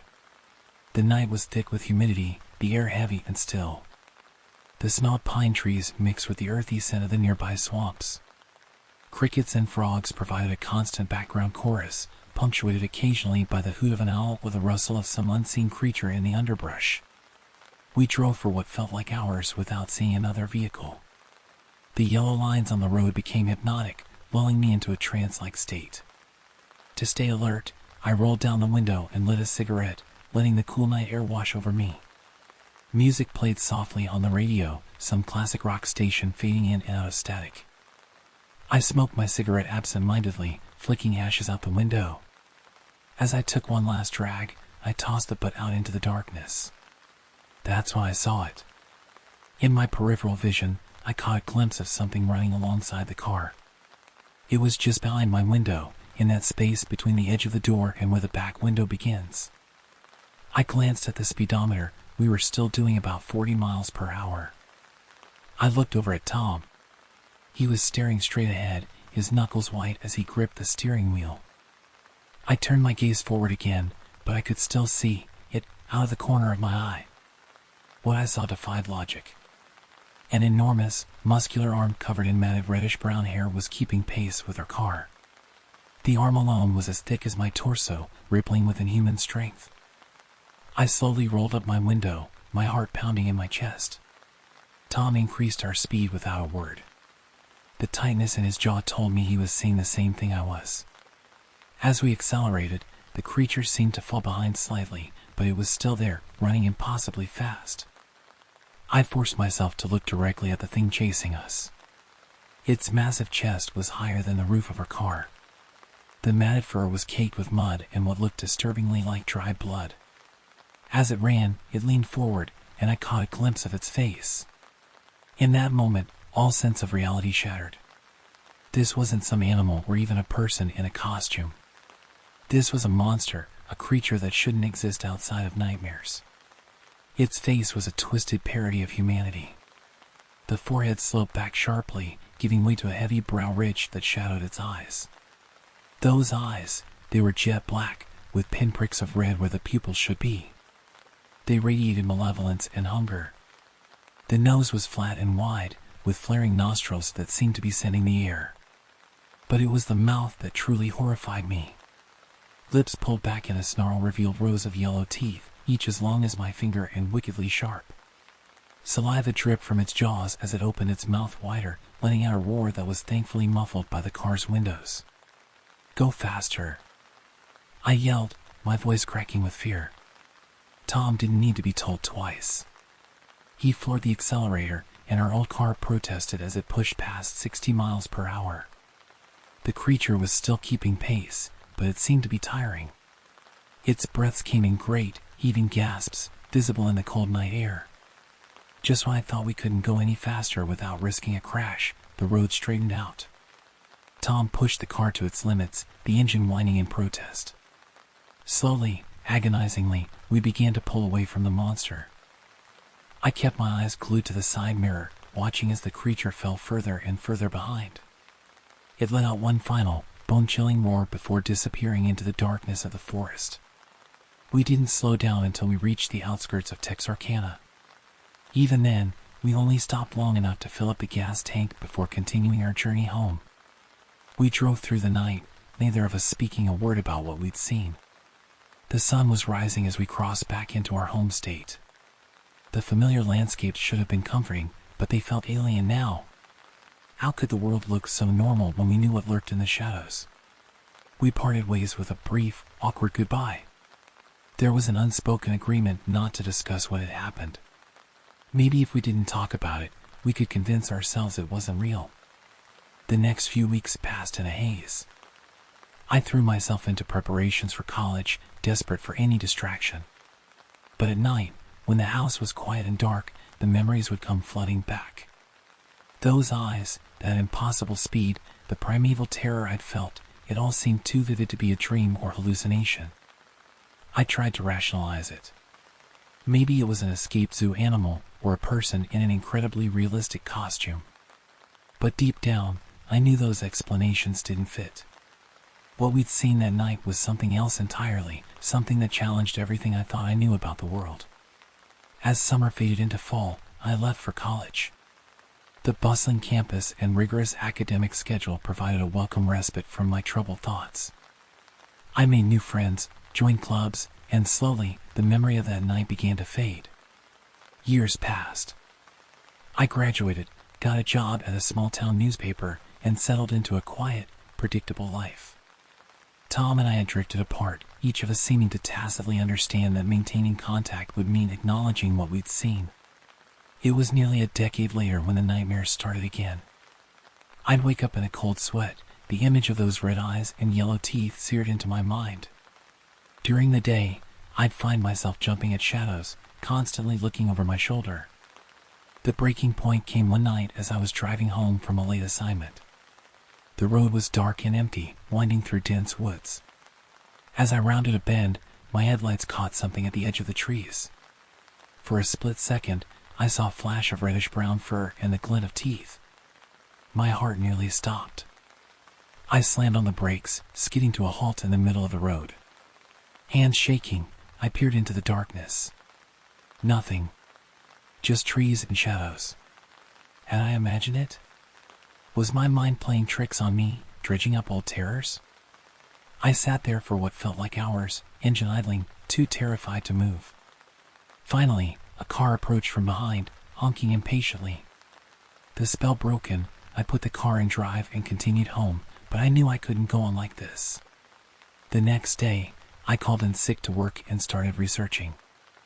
I scoured online forums and local legend compilations, looking for any mention of creatures similar to what Tom and I had seen. To my surprise, I found quite a few. There were stories of a Boggy Creek monster in Arkansas, not far from where we had our encounter. The descriptions varied, but many mentioned a large, ape-like creature with reddish-brown fur. Some accounts even described it keeping pace with cars on rural roads. I dug deeper, finding similar legends from all over the country. Bigfoot, Sasquatch, the Fouke monster, different names for what seemed to be the same creature. Most mainstream scientists dismiss these stories as hoaxes or misidentifications of known animals. But after what I'd seen, I wasn't so sure. I reached out to Tom for the first time in years. To my relief, he agreed to meet. We sat in a quiet corner of a local diner, both of us looking older and more worn than I remembered. "You've been having the nightmares too, haven't you?" I asked without preamble. He nodded, his face grim. I thought I was going crazy. I've never told anyone about that night. I was afraid they'd think I was insane. We spent hours talking, finally giving voice to the terror we bottled up for so long. It was cathartic, in a way, to know that I wasn't alone in my experiences. As we were about to leave, Tom hesitated. "There's something else," he said, his voice low. "I've seen it again. Not clearly, just glimpses. But I swear it's the same thing." A chill ran down my spine. "Where?" "In the woods behind my house. I hear noises sometimes at night. Branches breaking, something heavy moving around. I've seen eyes reflecting in the darkness, too big to be a deer or bear." I told him about my own recent scare on the road. We both sat in silence for a moment, digesting the implications. Whatever we'd encountered that night in Texas, it wasn't an isolated incident. These things were out there, and for some reason, they seemed to be drawn to us.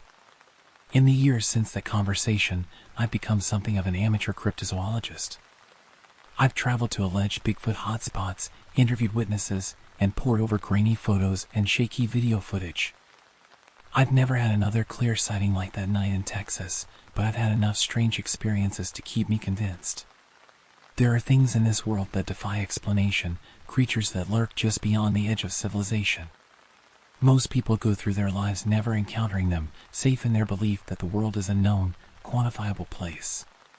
But once you've seen what's out there, you can never go back to that comfortable ignorance. I still drive that stretch of rural Route 43 sometimes, usually during the day. The road looks innocent enough in the sunlight, just another winding country lane. But as dusk falls and the shadows lengthen, I can't help but skin the tree lean, my hands tightening on the steering wheel. And sometimes, just sometimes, I catch a glimpse of something moving in the darkness.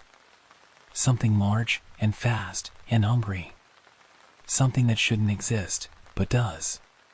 So if you ever find yourself driving down a lonely road late at night, keep your windows up and your eyes on the road. And if you see something moving in the shadows just beyond the reach of your headlights, don't slow down.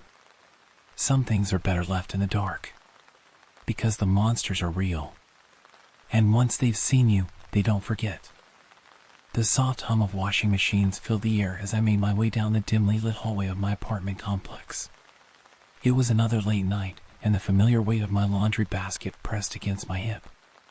The December chill had settled into the bones of the building, making the warmth of the laundromat all the more inviting.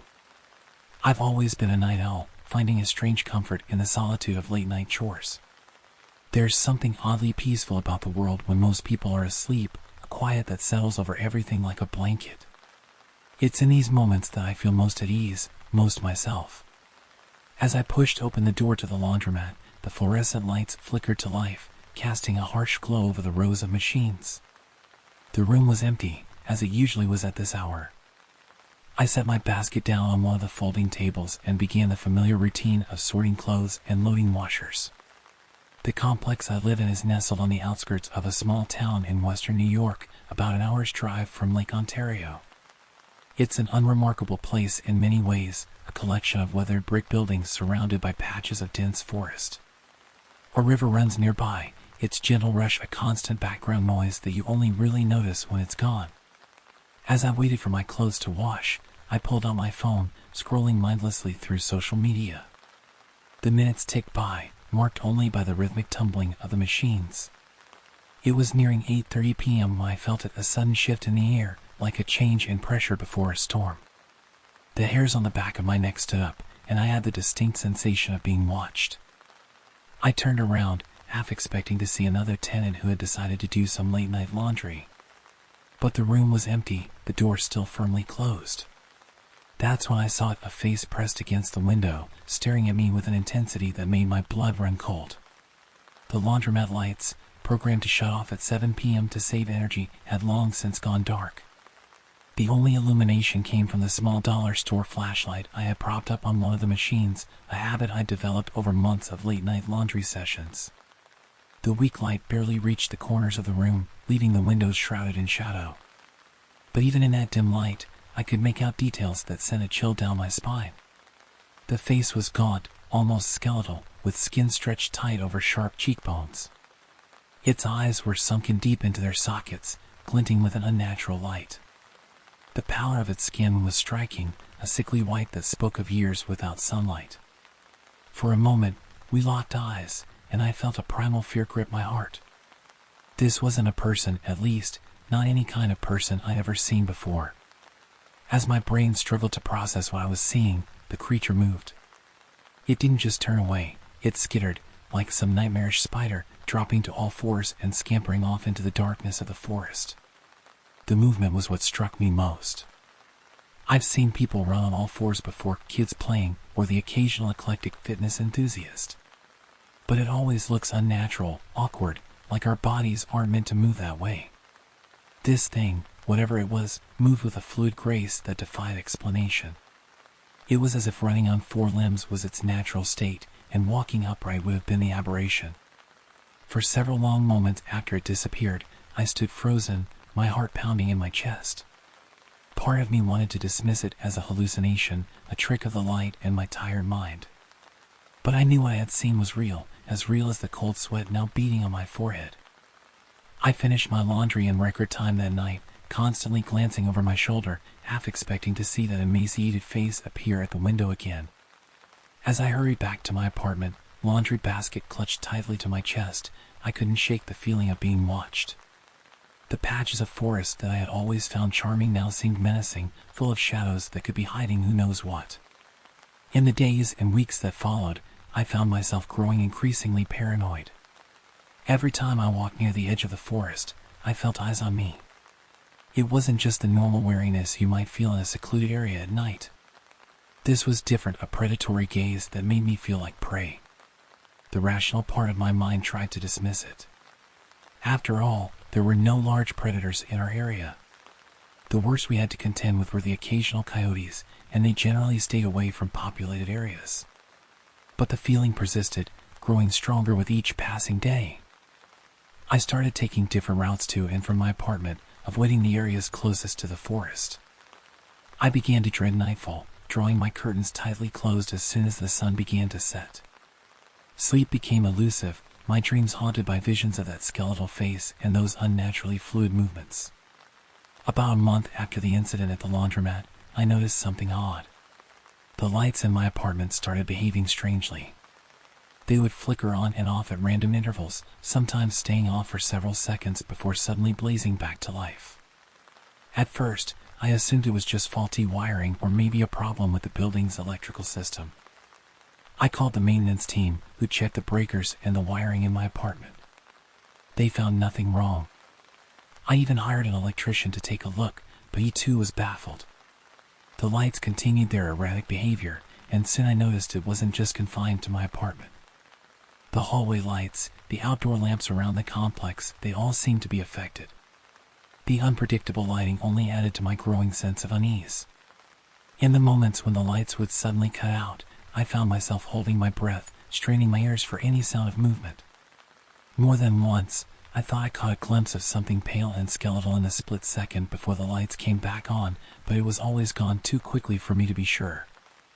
As the weeks turned into months, I found myself researching the area around our apartment complex, looking for any clues that might explain what I had seen that night. That's when I came across the stories about the highway. Just a stone's throw from our complex, running parallel to the river, is a stretch of road that locals have dubbed the Highway of Death. Since 2012, it's claimed the lives of at least 8 or 9 people. The accidents always seem to happen at night, often in clear weather with no obvious cause. I couldn't help but wonder if there was a connection. Was the creature I saw somehow linked to these deaths? Were the victims unlucky motorists who had encountered something they couldn't explain, something that had run them off the road? The more I thought about it, the more connections I began to see. The river that ran alongside the highway, could it be providing a hidden pathway for the creature to move unseen? The forest patches around our complex, were they part of a larger network that this thing used to navigate the area undetected? I found myself spending hours online, scouring local news sites and forums for any mention of strange sightings or unexplained events. Most of what I found was easily dismissible, the usual Bigfoot stories and UFO sightings that every small town seems to accumulate. But every now and then, I'd come across something that made me pause. A hiker who claimed to have seen something not quite human moving through the trees at dusk. A late-night driver who swerved to avoid what he described as an emaciated, pale figure that darted across the highway. A local legend about river people who lived in caves along the waterway, emerging only at night to hunt. None of it was conclusive, of course. These could all be explained away as misidentifications, hoaxes, or urban legends. But in light of what I had seen, they took on a new significance. Each story, no matter how small or seemingly insignificant, added another piece to a puzzle I wasn't sure I wanted to solve. As spring arrived, bringing with it longer days and warmer temperatures, I found myself at a crossroads. Part of me wanted to pack up and leave, to put as much distance as possible between myself and whatever was lurking in those woods. But another part of me, a part one didn't fully understand, felt compelled to stay. To investigate further. To find out the truth about what I had seen that night in the laundromat. I began to take late-night walks along the edge of the forest, my heart pounding with a mix of fear and anticipation. I bought a high-powered flashlight and a small camera, hoping to capture evidence of something. Anything that would prove I wasn't losing my mind. Most nights, nothing happened. The forest remained still and silent, revealing none of its secrets. But every so often, I'd catch a glimpse of movement out of the corner of my eye. A flash of pale skin in the underbrush. The sound of something moving within human speed through the trees. One night, about 6 months after my initial encounter, I decided to venture closer to the river. The moon was full, casting an eerie glow over the landscape. As I approached the water's edge, I heard a splash that was too large to be a fish.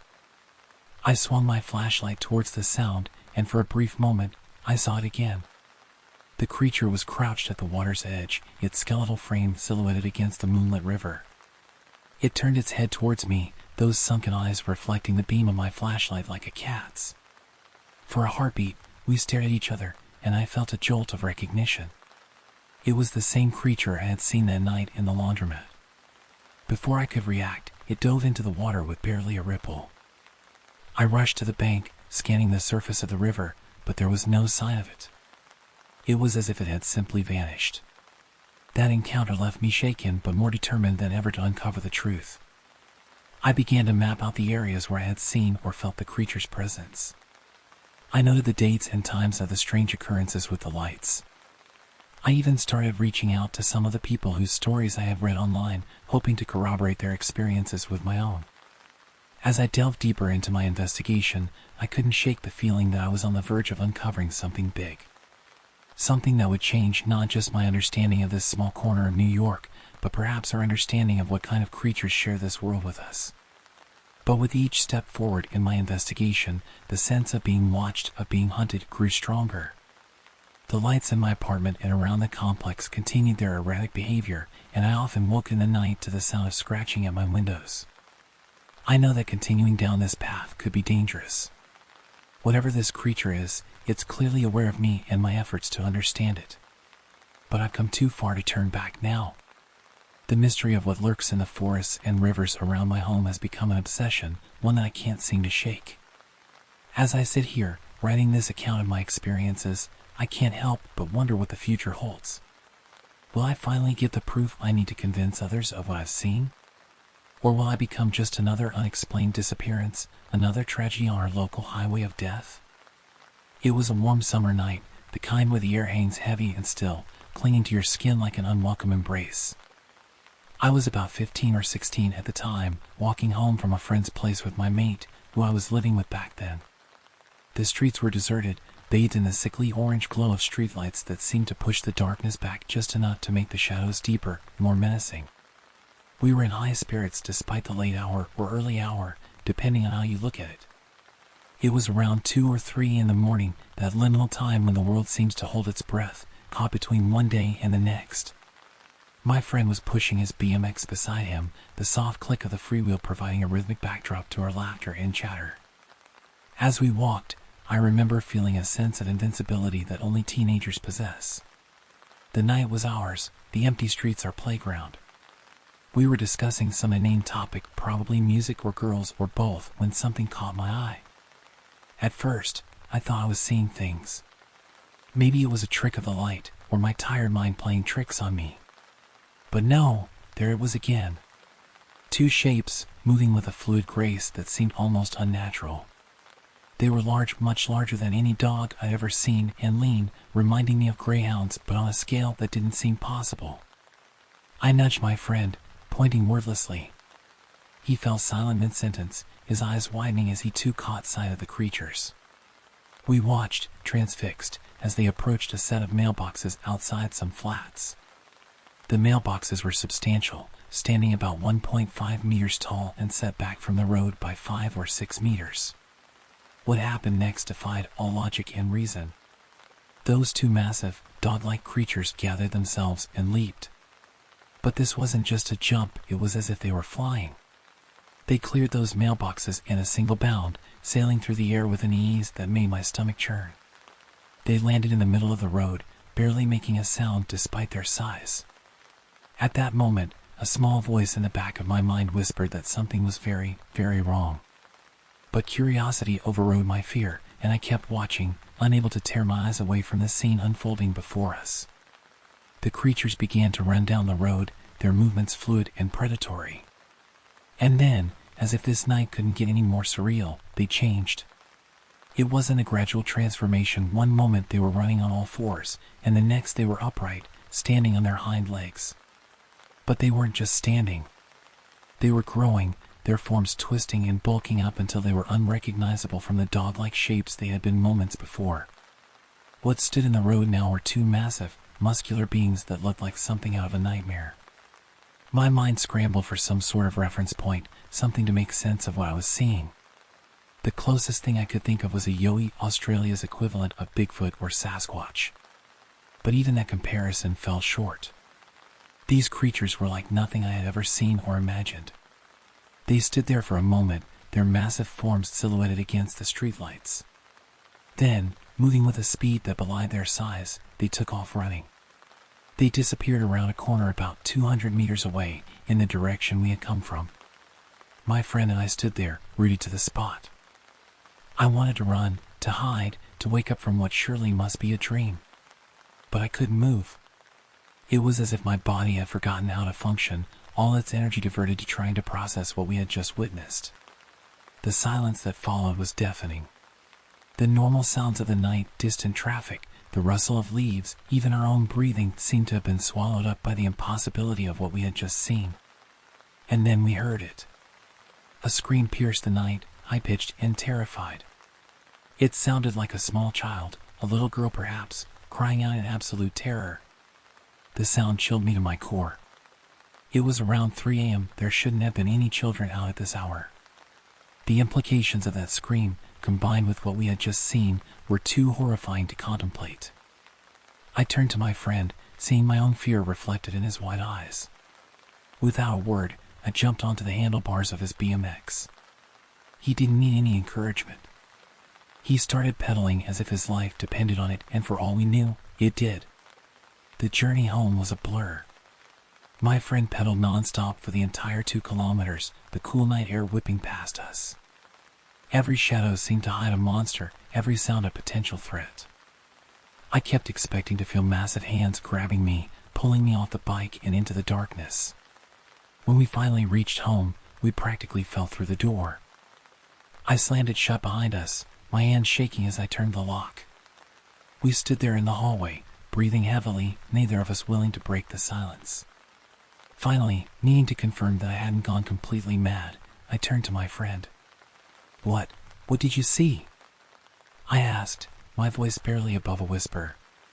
He described exactly what I had witnessed: the dog-like creatures, their impossible leap over the mailboxes, their transformation into something much larger and more terrifying. As he spoke, I felt a mix of relief and renewed horror. Relief that I wasn't alone in what I had seen, that I hadn't imagined it. But horror at the confirmation that it had been real. We stayed up for the rest of the night, jumping at every sound, peering nervously out of the windows. When dawn finally broke, it felt like we had survived something monumental, something that had irrevocably changed our understanding of the world. In the days and weeks that followed, we tried to make sense of what we had seen. We looked up local legends, read about cryptid sightings, even considered reporting it to the authorities. But every time we thought about telling someone, we stopped short. Who would believe us? 2 teenagers claiming to have seen monsters in the middle of the night? We did tell a few people over the years, close friends, family members. The reactions were always the same. Disbelief, concern, questions about drugs or alcohol. Some laughed it off as a shared hallucination or a vivid dream. Others were more sympathetic but clearly skeptical. But how could 2 people have the exact same hallucination at the exact same time? How could we both dream the same impossible thing? The memory of that night remained crystal clear for both of us, untouched by time or doubt. As the years passed, the experience faded into the background of our lives. We didn't talk about it much, even with each other. It was easier to let it become a strange, shared secret than to continually face the disbelief of others. But sometimes, on quiet nights when the shadows seem a little deeper than usual, I find myself thinking back to that night. I remember the fluid grace of those creatures, the impossible transformation, the terror in that unseen child's scream. And I wonder what else might be out there, moving in the darkness just beyond the reach of our understanding. The scorching Arizona sun had barely dipped below the horizon when my young cousin and I set out on what was supposed to be an exciting nighttime adventure. Little did I know that this seemingly innocent expedition would lead to an encounter that would haunt me for years to come. I'd always been fascinated by maps, finding comfort in the orderly representation of chaotic landscapes. During our family camping trip, this passion had manifested in a crude but comprehensive map of the desert surrounding our campground, lovingly crafted by my cousin and me over the past few days. As twilight settled over the arid landscape, transforming the familiar terrain into a realm of shadows and mystery, we decided to put our cartographic skills to the test. The desert at night is a different world entirely. The oppressive heat of the day gives way to a bone-chilling cold, and the once harsh landscape softens under the gentle caress of moonlight. And what moonlight it was! A full moon hanging low and heavy in the sky, casting an otherworldly glow over the sandy expanse. City dwellers can scarcely imagine the brightness of a full desert moon. It bathes everything in a silvery radiance that turns the familiar strange and the strange familiar. As we prepared for our nocturnal expedition, my grandfather pressed something into my hands, a wooden sword he had crafted himself. It was a thing of beauty, its surface adorned with carefully carved spikes that glinted menacingly in the moonlight. "Just in case," he'd said with a wink, his weathered face creasing into a smile.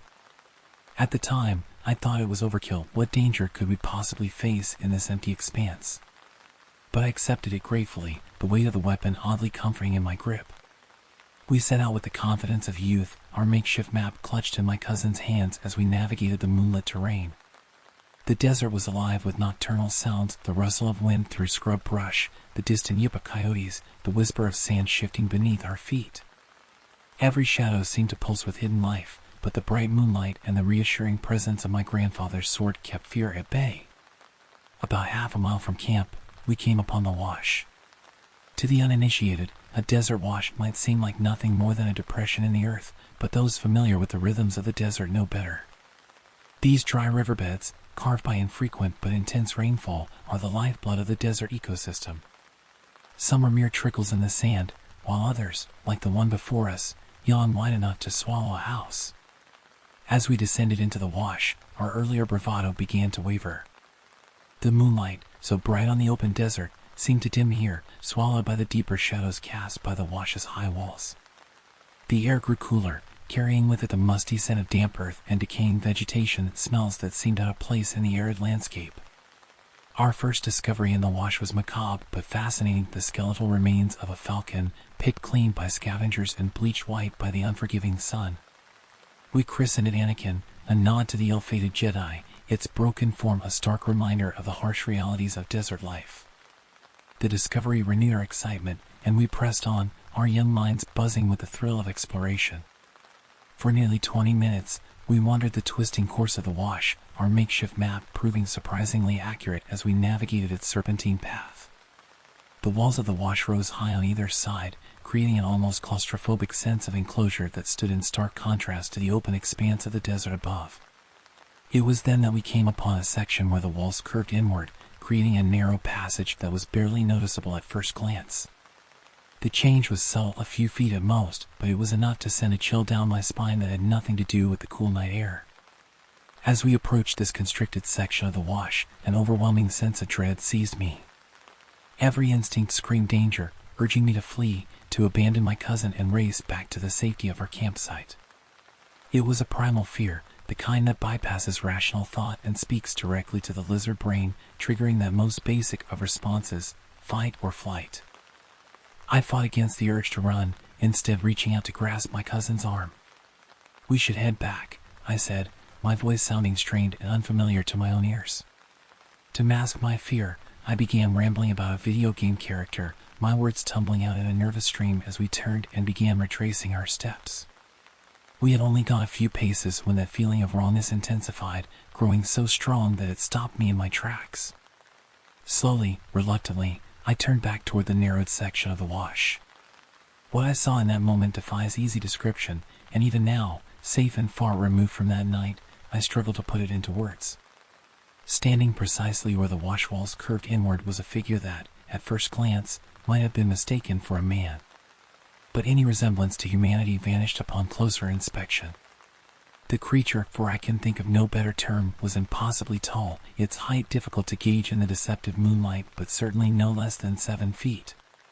Its body appeared to be hairless, its skin a pallid gray that seemed to absorb rather than reflect the moonlight. But it was the creature's proportions that truly marked it as something other than human. Its arms were grotesquely elongated, hanging well past where knees should have been, ending in hands that seemed too large for even its massive frame. The legs, by contrast, were stunted and bent backward at the knee, reminiscent of a dog or wolf's hind legs. If the creature were to stand fully upright on those misshapen limbs, I estimated it would tower to a height of 10 to 14 feet. But perhaps most unsettling was what I couldn't see, its face. Whether by trick of shadow or some quirk of its anatomy, the creature's features were obscured, leaving only a blank expanse where eyes, nose, and mouth should have been. In that moment, I was grateful for this small mercy, certain that whatever visage lurked in that darkness would have shattered what remained of my sanity. For an eternal moment, the creature remained motionless, its eyeless gaze seeming to bore into me. Then, with a fluidity that belied its misshapen form, it began to move. It didn't charge or attack as I had feared. Instead, it turned and began to climb the wash wall, its movements smooth and practiced. The sight of its climb was perhaps even more terrifying than its initial appearance. It moved with an inhuman grace, its elongated arms and backward bent legs working in perfect harmony as it scaled the near vertical surface. This was no clumsy scramble, but a display of predatory efficiency that chilled me to my core. Its knees never touched the ground, its movement more akin to the unnatural crawl of a horror movie specter than any earthly creature. In a matter of seconds, the creature had crested the wash wall and disappeared into the scrub brush above, leaving no trace of its passage save for the thundering of my heart and the cold sweat that drenched my clothes. The spell of paralysis that had gripped me shattered the moment the creature vanished from sight. I grabbed my cousin's arm, my grip surely tight enough to bruise, and ran. I ran with a speed born of pure terror, dragging my bewildered cousin behind me as I fled back toward the campsite. I have no clear memory of that frenzied flight. My world narrowed to the pounding of my feet against the desert floor and the rasping of my breath in my throat. The wooden sword, which had seemed so reassuring earlier, now felt like a child's toy in my hand, woefully inadequate against the horror we had witnessed. When we finally burst into the circle of light cast by our campfire, I collapsed to my knees, gasping for air. My family rushed to us, alarmed by our sudden appearance and obvious distress. Between gulps of air, I managed to stammer out a lie about a coyote sighting that had spooked us. I couldn't bring myself to tell them the truth. How could I describe what I had seen? Who would believe such a fantastical tale? Even now, as I write these words, a part of me wants to dismiss it as a trick of moonlight and an overactive imagination. But I know what I saw. That creature, whatever it was real. In the days that followed, I found myself jumping at shadows, unable to shake the feeling of being watched. I refused to leave the safety of our trailer, much to the confusion and concern of my family. The desert, which had once seemed a place of wonder and adventure, now felt oppressive and threatening. As our camping trip drew to a close, I found myself both relieved to be leaving and oddly reluctant. A part of me, the part that had always loved mysteries and exploration, wanted to return to that wash, to seek answers to the questions that now plagued me. But the memory of that creature's fluid, predatory movement was enough to quash any such notions. Since that night, I've spent countless hours researching, trying to find any account that might match what I experienced. I've delved into local folklore, pored over cryptozoology forums, and even reached out to desert ecology experts. While I've found plenty of strange tales and unexplained phenomena associated with the Arizona desert, nothing quite matches what I saw. The experience has changed me in ways I'm still coming to terms with. I find myself more cautious now, more aware of the shadows at the edge of perception. The world seems a larger, stranger place than I ever imagined, filled with mysteries that defy easy explanation. But perhaps the most unsettling realization is this: that creature is still out there.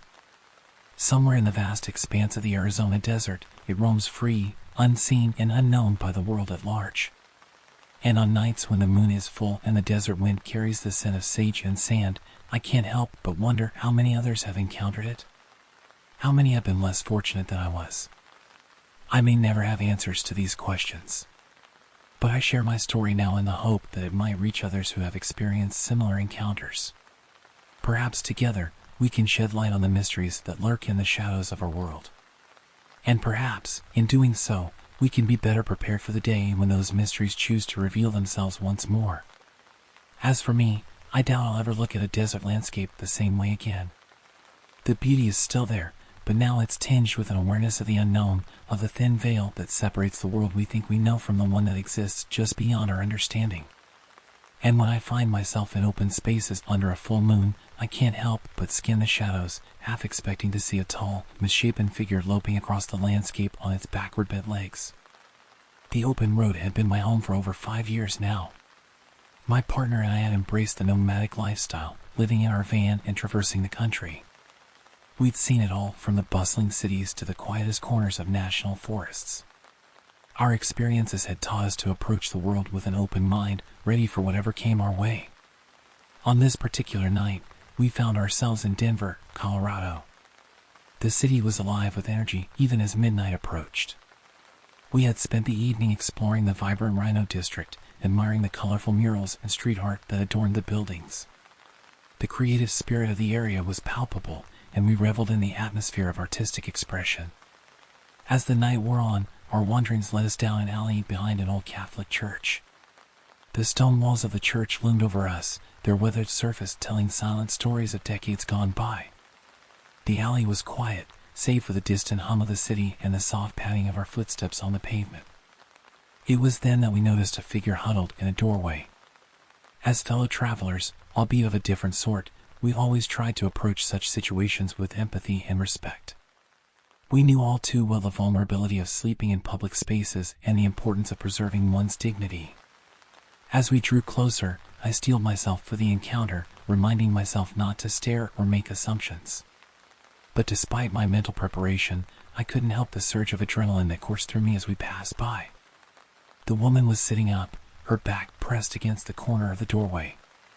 Her skin had a grayish tinge, and her long black hair hung in tangled strands around her face. But it was her eyes that caught and held my attention. They were unnaturally wide, seeming to bulge slightly from their sockets, and her lips were pulled back in what looked like a permanent grimace. I've encountered many individuals struggling with addiction in my travels, particularly on the West Coast where the methamphetamine epidemic has left its mark on countless lives. But this woman didn't give off the frantic, wired energy I associated with meth use. Instead, there was something profoundly unsettling about her stillness, as if she was suffering from some terrible illness that had ravaged her body and mind. As we passed, I offered a gentle smile and quickly averted my gaze, not wanting to make her uncomfortable. It was then that she spoke, her voice soft but clear in the quiet of the alley. "What's it called when you don't believe in God anymore?" The question hung in the air, unexpected and oddly poignant. My partner, without missing a beat, replied, "I think it's agnostic." We continued walking, picking up our pace slightly as we rounded the corner out of the alley. Once we were out of earshot, I turned to my partner, my heart still racing. "That really scared me," I admitted. He tried to reassure me, but I could see the unease in his eyes as well. We found ourselves in front of a row of old apartment buildings that seemed completely at odds with the gentrified areas of Denver we'd seen earlier.